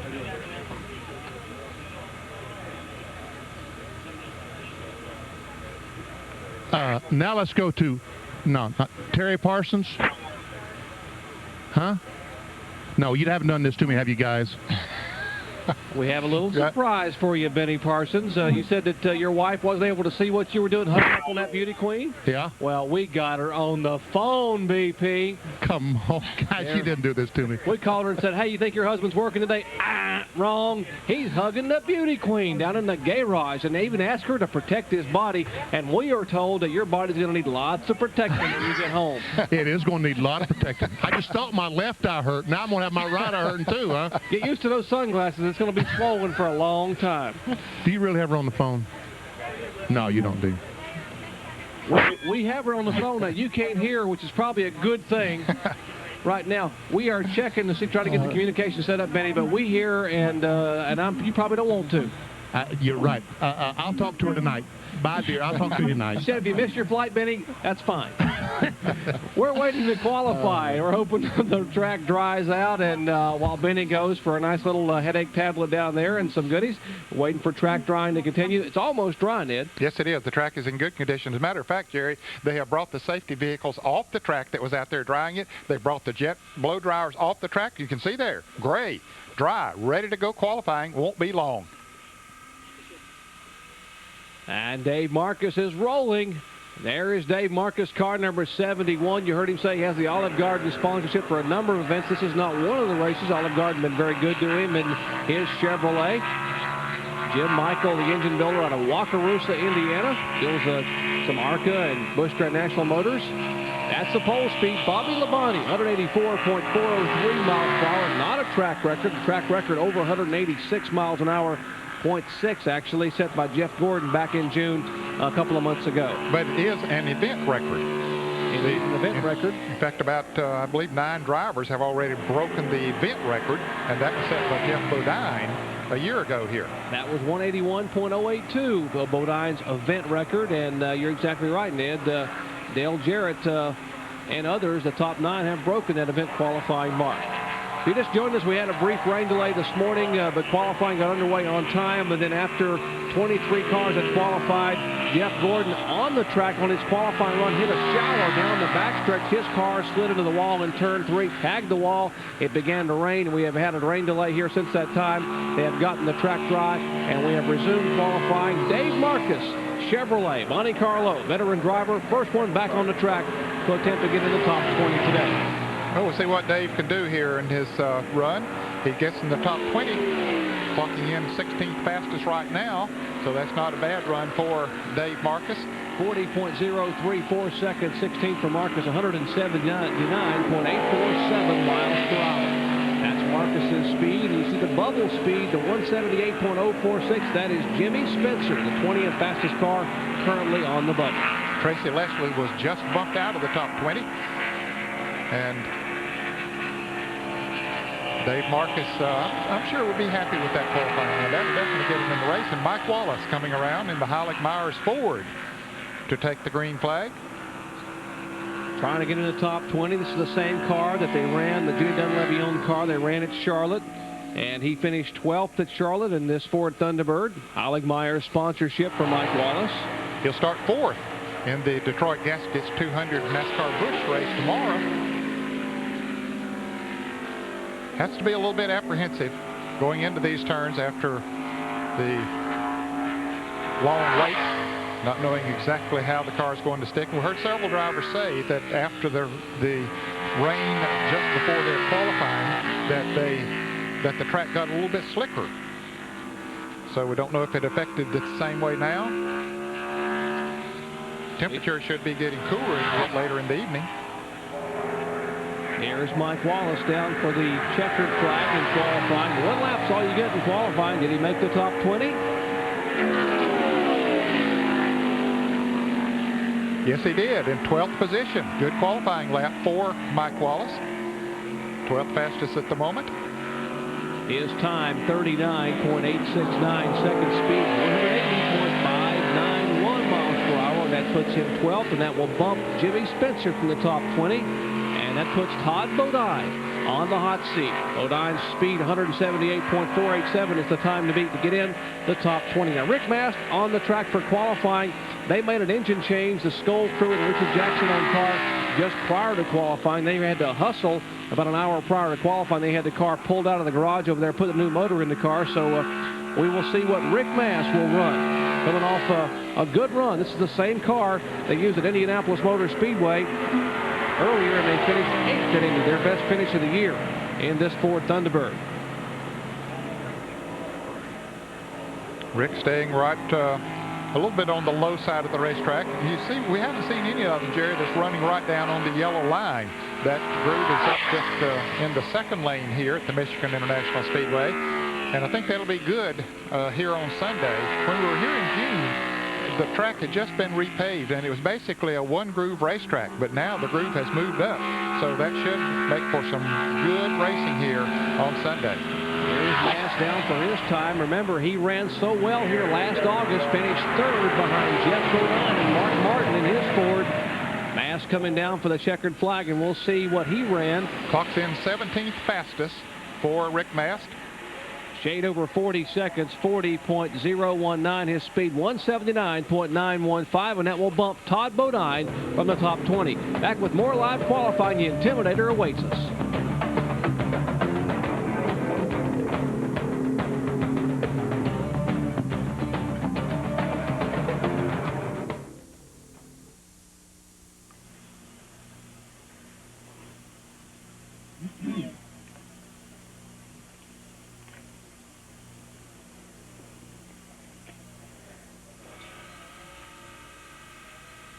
Yeah.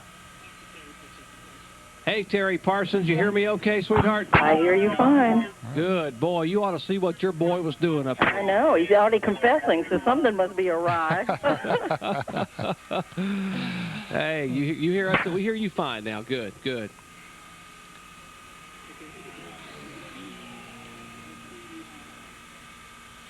How's the weather down in North Carolina? About 96. Wow. Yeah. I think so. I think that's the female spelling. Or is it E-R-I? Whatever, it's a news. I think it is the T-E-R-I. Okay. Well, that's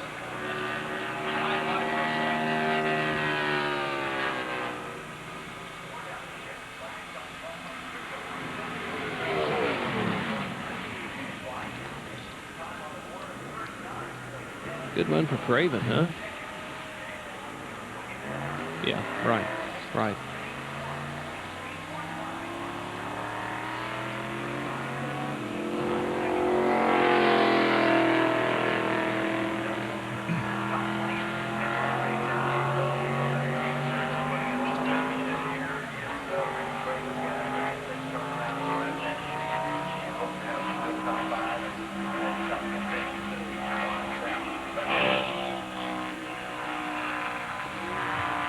And while we were away, Ricky Craven did qualify. He starts in 9th spot thus far in qualifying, 181.319 miles per hour for the Kodiak Chevy. That bumps Hut Strickland from the top 20 and puts Ted Musgrave on the hot seat. Speaking of being on the hot seat, Benny Parsons, we've got someone on the phone from back in your home. Terry Parsons, say hello to your hubby. Oh, I'll say more than hello to my hubby. The phone's ringing off the hook now from the neighbors inviting me over to watch this fiasco on satellite dish. Hi, baby. Hi, Benny. How you do? Fine. Are you trying to work on that other eye, getting ready to have surgery on it? Baby, hi, dear.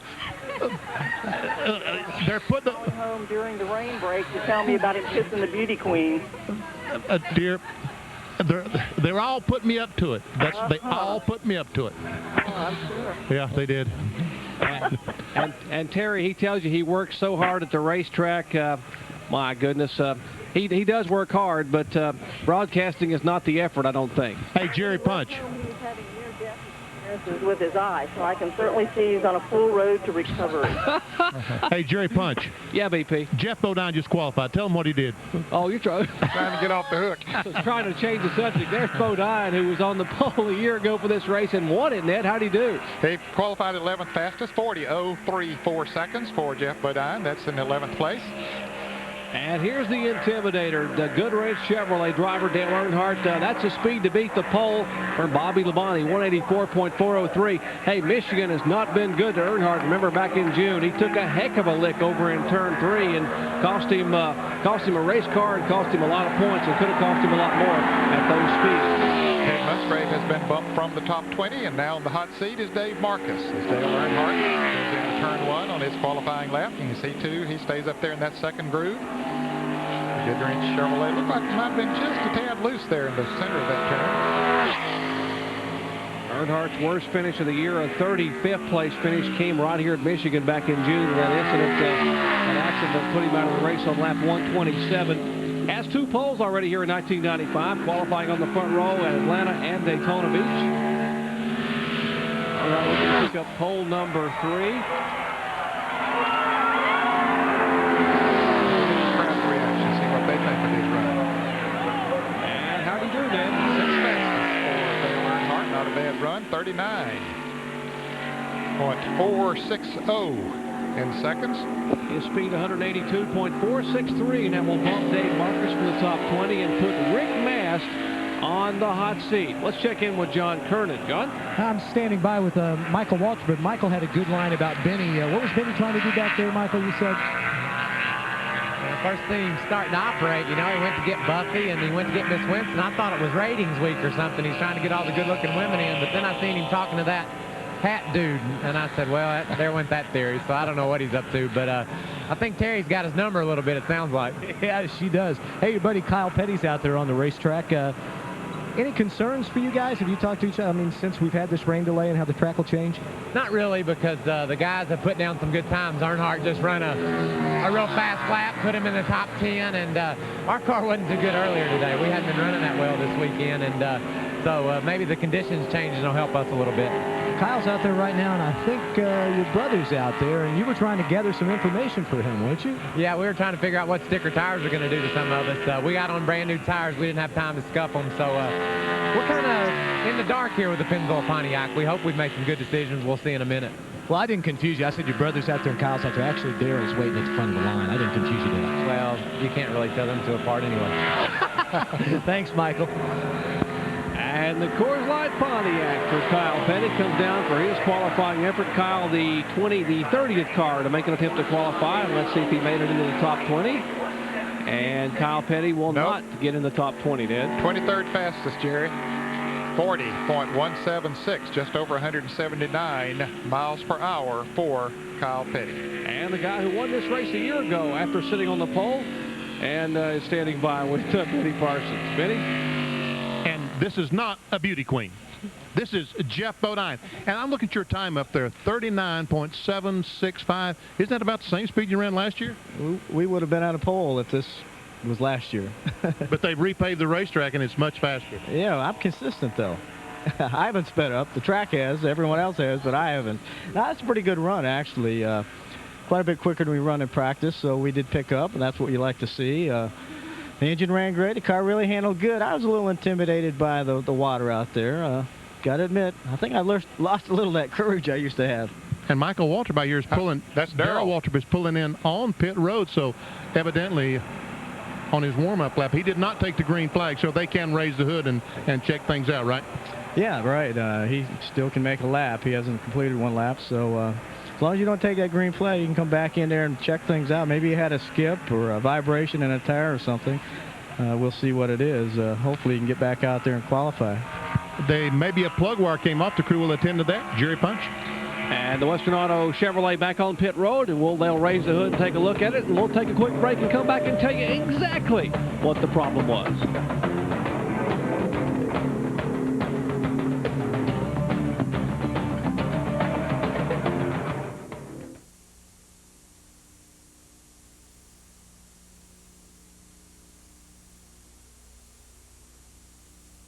Decided you need to scuff the tires. Yeah, it might have been, huh? How about that for a slick move? He wouldn't. I said, maybe DW thought you need to scuff the tires. He went out on stickers, and he needed one-lap scuffs. Now he's got one-lap scuffs. Now do something, guys. Make it look good. Oh, they'll fix it. Yeah. There's Wrigley.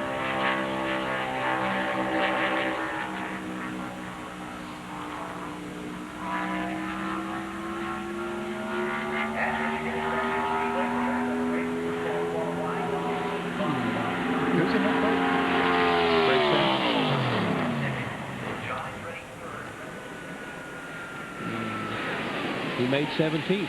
He made the top 20 in 17th spot. That bumped Rick Mast. Ken Wilson Motors and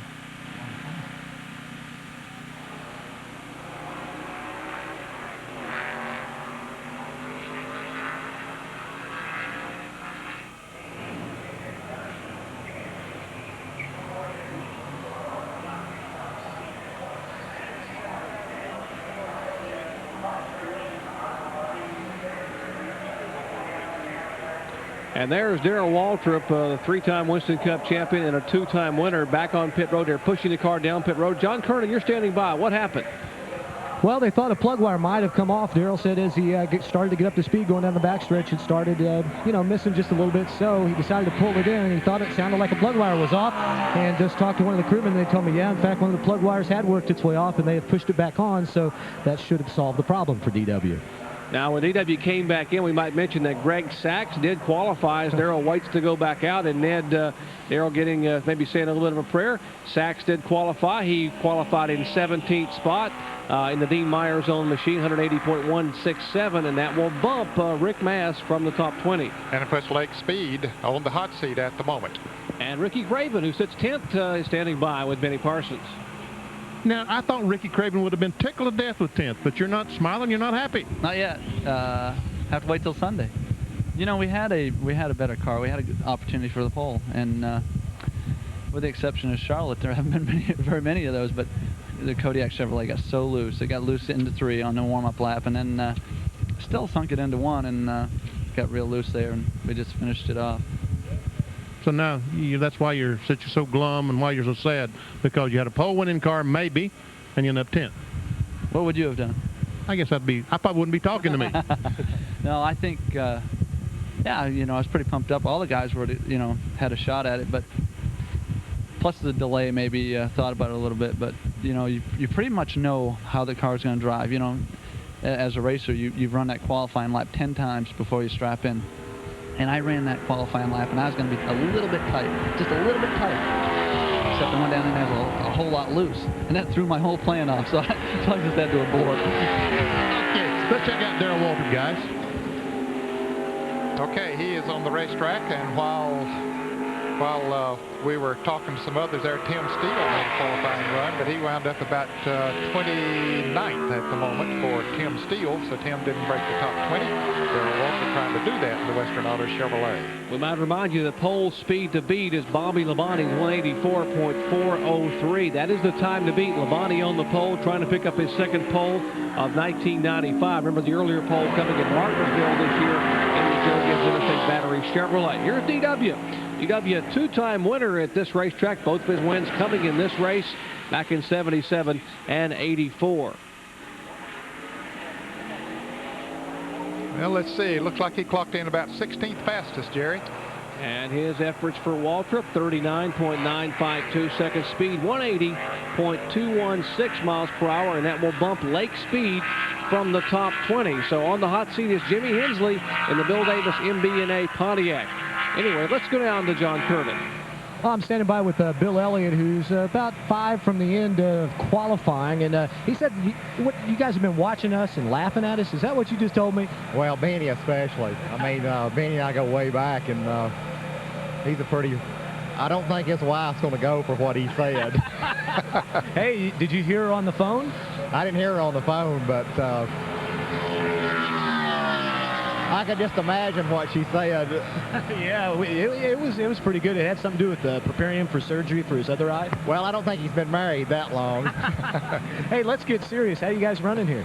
Well, I think we've run pretty well this morning. I mean, it's hard to tell, so many different circumstances and stuff, and all this McDonald's teams has come a long way here in the last several weeks, and Mike Dean coming back on board has really helped us out a lot, and we're looking for a lot of good things. Seems like we're a better second half of the year kind of team, and hopefully we can turn things around a little bit better here this weekend. All right, well, Bill will be qualifying in a little bit, and Bill, I think we're going to send it back to Benny in the garage and see what he's got now. Now, where do you want to end up? Well, I was trying to qualify 13th again. Did it, Indy won the race. Same car, so, figured it'd work here, but we're 6th, so I did better than I wanted to. Well, let's see if we can figure out who... But Terry, he really wasn't hugging up on Miss Winston. Thank you very much, my old. But let's see how many cars can beat you. There's Morgan. He might beat you. The 10 car, the 5 car. So if Rusty gets over his mad spell. Rusty mad at you? I don't know. No, he's mad today. He's mad at the world, he said. So I don't know what's his problem. He'd probably be mad enough to out-qualify. Well, that's right. You want to back 13th, right? Yeah, that'd be good. That's a good, 10 out of 11 races I've won from 13th starting position. So. I mean, it really doesn't make any difference where Dale Earnhardt starts in the race. Not really. Not really. I'd rather, start the race. That's what I want to do. I want to be in the field. What about this guy on the racetrack, old Michael Waltrip? How's he been running? He's been running kind of good. Me and Michael had some great racing last week. Sort of been up beside the cars together I was trying to get the corner, the same corner he was in, but he was there too, you know. So. And two cars didn't quite fit in there, did it? Yeah, we got through there okay once we got together, and we eased through there pretty good. But it mashed your left front fender in on the tire. Did they tell you it was smoking? No, but it didn't matter because the fourth transmission up anyway, and Michael, he went on and finished pretty good, and I didn't, so. What happened to your transmission last week? I had a bad gear in it, a soft gear or something, and it popped a tooth off second gears. Bad deal. Bad deal. Benny here. This is Extreme Benny. This is Extreme Benny. By the way, I got to talk to you about this racetrack as we watch Michael Waltrip. Let's see what he ran here. Hang on. Ned, what did he run? Well, it's 15th right now, Benny, at 39.847. I want him to push me back. He's 15th, so he didn't beat you. Okay. I'm glad it's not raining. Hey, you know, Michigan now, with the new pavement, the groove has widened since you were here in June, right? Is the groove wider than it was in June? Down the straightaway? No, in the corner. No, it ain't widened in. It ain't. I'm dying to get up there in a high groove like we used to, and yeah. I just can't make myself make me a new groove. I'm wanting to widen it out, but it's not wide yet. Okay, I thought the groove was widened out, but... All right, we qualified 6th. It's 15 after 5. I got to go to supper. Well... Hey, Buffy. Hey, Buffy. Don't be tugging on him. Okay. Got back to you guys, quick. You can You think Dale Earnhardt's intimidating? You should see Benny's wife. Boy, get him off camera. That's the guy we're waiting to watch to run. It's Rusty Wallace and others back in a moment.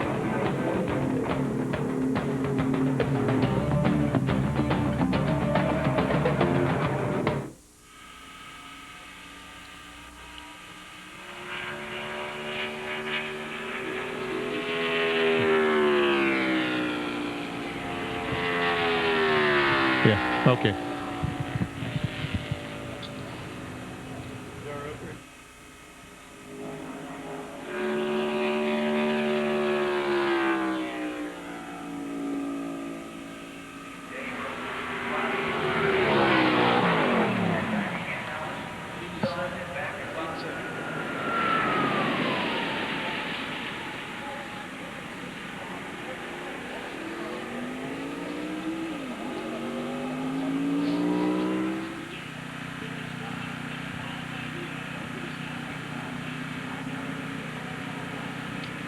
Okay.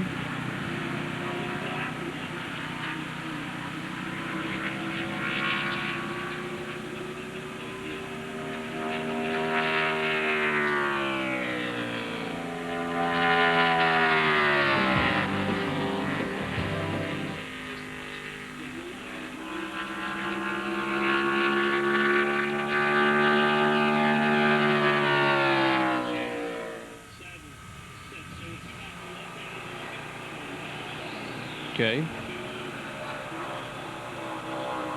Back with live Bush Pole qualifying, Michigan International Speedway. Lots of racing action yet to come.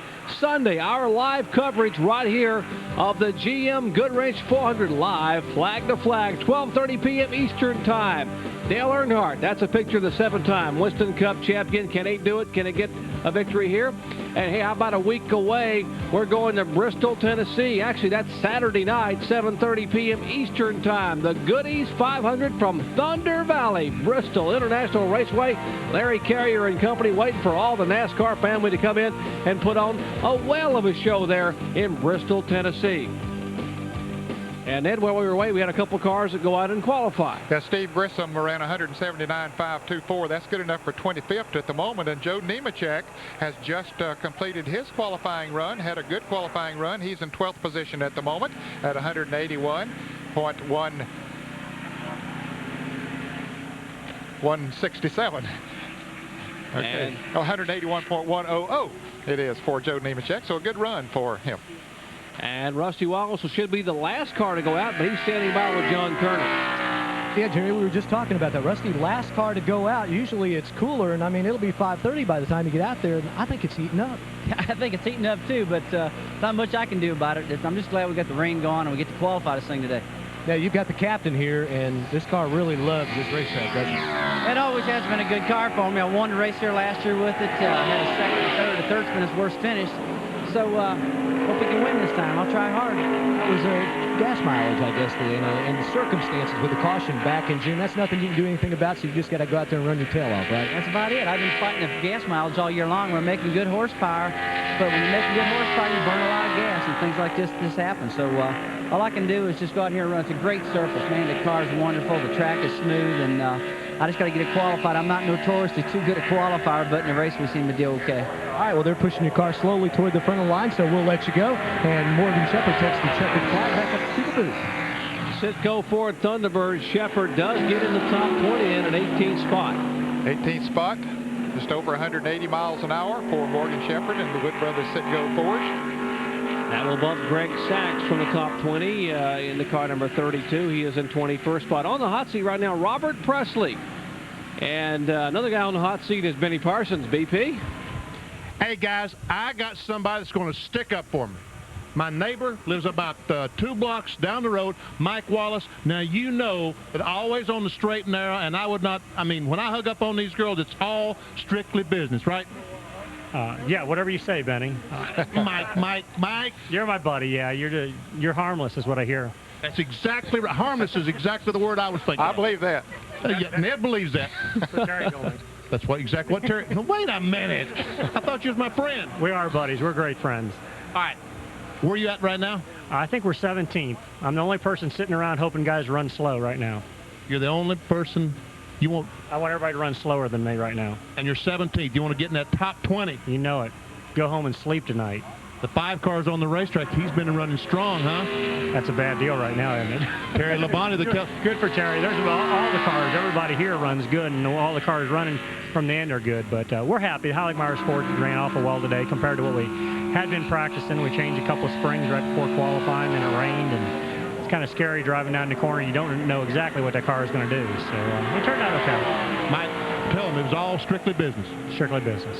Thank you, Terry. There you go. You got Mike Walsh. You know you're going to believe him. Hey, you might want to tell Mike he's not 17th anymore, Benny. He's 18th right now because this car number 5, the Kellogg Chevrolet Terry Labonte, had a good lap. Yes, he did. He's 9th fastest now at 39.574 seconds, 181.938 miles an hour for the Kellogg Cornflakes Chevrolet. He is currently 9th. Now 6 cars left to qualify, including this guy right here, the fastest car in practice. This is the guy that Benny, hey, Benny, is this the guy you picked for the pole? Do you still think he can do it? I really do, Jerry. I believe that that Rudd, let's see, what's he got to beat, a 39.04 or something like that? 39.045. I believe that Rudd's going to run about a 38.95. Well, you heard the prediction from Benny Parsons, 38. Ned, what do you think? I don't think the conditions are good enough right now for him to do it. I mean, the racetrack is dry, the sun is shining here, but the track just seems to be a little bit slower than it has been earlier in the day. But that's an awfully fast Ford there, and you can see Ricky Rudd is driving his heart out. Now, in practice, he was clocked at 184.228 miles per hour. That would not get him the pole right now. That was the speed we got in the practice session earlier this morning in this tied Ford Thunderbird. Brand new race car. The guys have worked so hard to get this car. This is a very good racetrack for Ricky Rudd. Remember, he dominated back in June until he was taken out in an incident about lap 70. He'd led about 40 in the first 70 laps. Comes by for the checkered flag. Can he do it? Ricky Rudd, and no, he will not do it. Second fastest for Ricky Rudd. Boy, he gave it a gallant effort, but I think the conditions, the time of the day, the rain shower that we had and all of that, 39.117 in seconds. In fact, that's just a shade slower than he practiced earlier today, Jerry. 184.063 miles an hour. Second fastest. Benny close, but no cigar. You know, it looks like, I just talked to Michael Waltrip when I threw it back to you after I'd made that prediction. I said, I just predicted he'd run 38.95. Michael will be able to do that. And he said, no, I don't think so. He said, my car just kind of slipped and slid. And it looks like since the rain, that's what the cars are doing. It's just slipping and sliding. But, hey, he came awfully close. And that bumps Darrell Waltrip from the top 20. Now, DW out of the top 20. That puts Morgan Shepherd on the hot seat. And here is Bill Elliott. This is Bill Elliott's racetrack, Ned. He is the winningest active driver at MIS, 7 career victories, 3 coming in the GM Goodwrench 400. And he has been qualifying extremely well in recent weeks with the McDonald's Ford. Had a great run at Indianapolis, wound up in 4th place, led 4 laps to anyone there on the outside pole last week at Watkins Glen. So he's, as he said, things are improving for he and the team. And this is the same race car he had at Indianapolis Motor Speedway where he qualified fourth and finished fourth, as you heard Ned say. Led the most laps up there. A 6-time pole sitter at Michigan International Speedway. Elliott trying to come down and possibly grab pole number 7. Can he beat Bobby Labonte's time? Nope, he does not. But he gets a good run, Jerry. 6th fastest at the moment for Bill Elliott. So at this time of the day and under the conditions, that's a great run. 39.383, 182.820 for Bill Elliott. And that bumps Morgan Shepherd from the top 20, makes Shepherd 21st quickest right now on the hot seat. The guy that talked to BP a moment ago, Mike Wallace. Now, Mike was in 17th spot when he talked to Benny. Now he's on the hot seat in 20th position as we have a car on the track to qualify. And Jeremy Mayfield, the RCA DSS Ford Thunderbird, Cale Yarborough Motorsports for Speedway, what Tony Kern will too have done with this young man. He is an impressive young driver, another brand new race car. And Cale Yarborough has got to be just tickled. Well, he is. I talked to him last weekend at Watkins Glen, Jerry, and he was very pleased with the way things going with this team right now. He's very high on this young driver, and things are just looking better and better every week for him. He had a good practice run this morning. And then they got Tony Furr over there about 12 weeks ago, and Tony came in and started building race cars, and they built 8 race cars in the last 11 and a half weeks. And the turnaround really began at Michigan. He qualified at Michigan back in June in 9th spot. He had a great run at Pocono, coming from the back of the pack to finish 8th. Qualified 8th at Indianapolis and qualified 9th last week at Watkins Glen. They get better and better in this RCA machine week after week. And this young man from Owensboro, Kentucky. Hey, some other drivers from Owensboro have done pretty well in this sport, haven't they? They have the Waltrips and the Greens. Checkered flag for Jeremy Mayfield, 26 years of age from Kentucky, and can he get in the top 20? Yes. Yeah, got up there in 9th place. Good run for Jeremy Mayfield. 39.474 in seconds, 182.399. Good enough for 9th at the moment. Michael Waltrip goes on the hot seat. And Cale Yarborough and crew have to be celebrating as qualifying continues here at Michigan.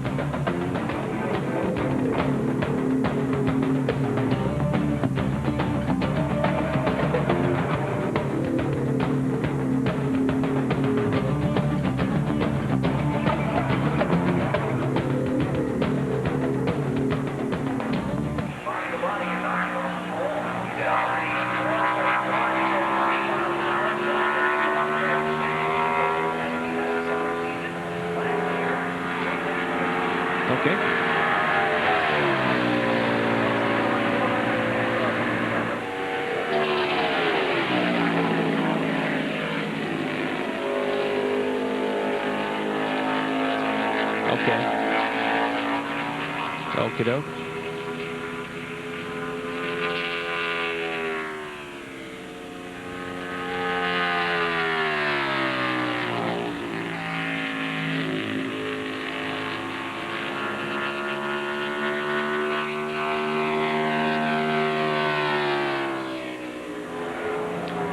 Back at Michigan International Speedway, Jeff Burton, Rebesta's Ford Thunderbird on the Speedway for qualifying, trying to get in the top 20. Bobby Hillen, or I should say Michael Waltrip, was on the hot seat and had just been bumped off, and Michael bumped to the top 20, and Ned Burton had a pretty good run. Yes, he did. He's 12th fastest at the moment. 39.565. Good qualifying run. Currently 12th fastest for Jeff Burton. 181.979 miles per hour. 1994 NASCAR Winston Cup Rookie of the Year. The Max Race Cards Rookie of the Year, Jeff Burton. And there is his brother, Ward Burton. Hardy Chevrolet, A.G. Dillard on the machine. Going out trying to get his car in the top 20. Hey, coming up next, folks, ESPN2 Outdoors. Coming up at the conclusion of our live pole qualifying from Michigan. While Ward Burton's on the racetrack, let's check in quickly with Benny Parsons. Hi, real quickly, Jerry Punch. I'm with Joe Nemechek, 17th right now. Something like that, yeah. We're in the top 20 today, and that's what counts. We run faster than that practice, but hey, the Burger King crew's working hard, and we're doing our best. And you're going to race hard. Oh, absolutely. You know, we went on sticker tires, and I don't think stickers were the way to go. And with all the rain and stuff, we just did our best. Hey, Ricky Rudd, you forgive me? Yes, sir. Well, I don't know, though. How much of the pole? How much do we lose by coming here and talking to you in the beginning of the show? Well, I don't know. The pole was an 04, and you ran 11. 7/100ths of a second you got beat. Just close enough to really upset you. Like I said, that jinx usually doesn't count for a whole lot, but probably about 11/100ths today. About a tenth of a second, huh? about that. Yeah, like I said, we're happy. You know, the Tide Ford ran good in practice. We'd run a little bit quicker than that in practice, but the sun's in and the sun's out, and you didn't really know how to predict the racetrack conditions. And we went with scuff tires. A lot of guys went with stickers, and I think we made the right choice. Maybe that long time out from behind the wheel in the car, I probably wasn't as sharp as I needed to be. Hey, at least I don't have to worry about Ricky Rudd punching me in the eye. My wife will take care of that post. Hey, Ward Burton qualified 15th and makes the top 20. Burton's effort's a good effort in qualifying, 181.374, and he will bump Bobby Hillen from the top 20. And our final car, Ned, on the racetrack. And Rusty Wallace in the Miller Genuine Draft Ford. On the hot seat is Elton Sawyer. Rusty, of course, had the misfortune there last Sunday at Watkins Glen, coming out of the pits, ran into Jeff Bodine, and Jeff Bodine ran into Mark Martin and really messed Rusty's car up and killed any chance he had of winning the race, and he was very strong up until that. Maybe that's what Earnhardt said he was mad about. Earnhardt said he was mad today. Well, it has to upset you a little bit. Don't get a race car and you have something like that happen coming out of the pits, but then again, maybe he can make up for it here. This is the Captain, the car that debuted here in June of a year ago. He went on to win the race and has had some good runs in this race. In fact, I don't think he's finished worse than fourth. He finished fourth last August. He finished third here this past June. So a first, a fourth, and a third in 3 starts for this Ford Thunderbird out of the Penske South Racing Stable. Don Miller, Roger Penske, and Rusty Wallace, the 3 owners of that machine. And Rusty handling that steering wheel. Yes, he is. He's driving it as hard as he knows how. Are the conditions right now that he might be able to knock Bobby Labonte off the pole? He comes down for the checkered flag. We'll know momentarily. Has to beat 184.4, and no, not going to do it. No, he's 22nd fastest. Doesn't get in the top 20. Disappointing run for Rusty Wallace. Has to be. Hoping to get the car in only the top 20. At 180.705. So Bobby Labonte is our pole sitter today. Let's check in with John Kernan. Well, we're standing on top of his hauler in the garage area. And Bobby, congratulations, second pole of the year. Thank you. I tell you what, this car is pretty awesome. You know, we've run this thing about 3 times this year in Charlotte and last race here in Atlanta earlier in the year. So it's just a great little race car, you know. And we had a good setup for today, and the whole Interstate Battery Chevrolet crew, they did a great job with, you know, we just took it one little step at a time today. The pole today, the win in June, confidence for this weekend on Sunday has to be huge. Well, I mean, it's not a long race, but it is a long race. You know, I remember last time here watching the scoreboard a few laps before the end of the race, and just thinking, man, I don't know if this thing's ever going to get over. But you know, it definitely helps you out when you come back to a racetrack that you feel comfortable at and you like, and you know already run good. So makes me feel better, and I know it makes all the guys feel better. All right, well, congratulations, Bobby. Good luck Sunday. Okay, thank you. Appreciate that. Jerry? Bobby Labonte, second pole in 1995, first ever on the Super Speedway. And Bobby Labonte will lead the charge down here to Sunday. Our live coverage of GM Goodwrench 400 from right here at MIS, 12:30 p.m. Eastern Time.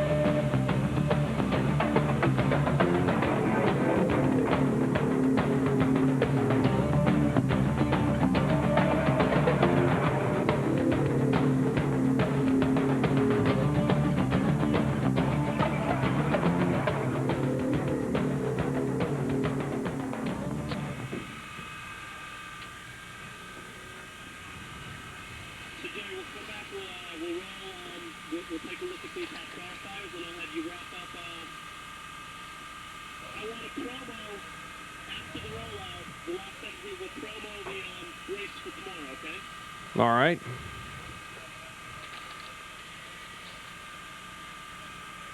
So in other words, Mike, what we'll do is we'll come after the rollout there, we'll pick out, after the white flash, put the promo in, okay, for tomorrow, and then go to your rollout stuff.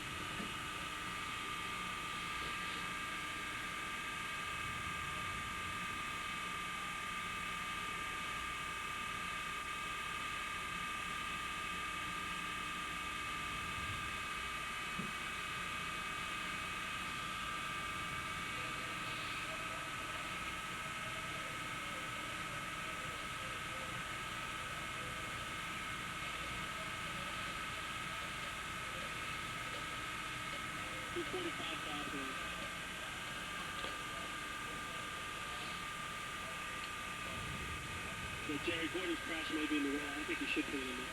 Okay. You can't win the race if you don't qualify, so no chance.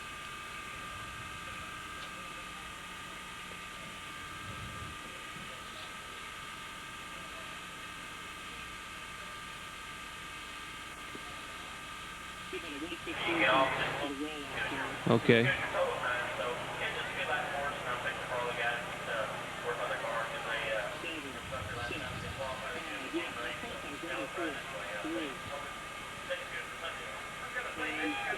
Pole qualifying completed here at Michigan International Speedway. Bobby Labonte on the front row alongside Ricky Rudd. Top 20 to Ned. Good runs for back in the field. Terry Labonte back there. Ward Burton in 15th spot.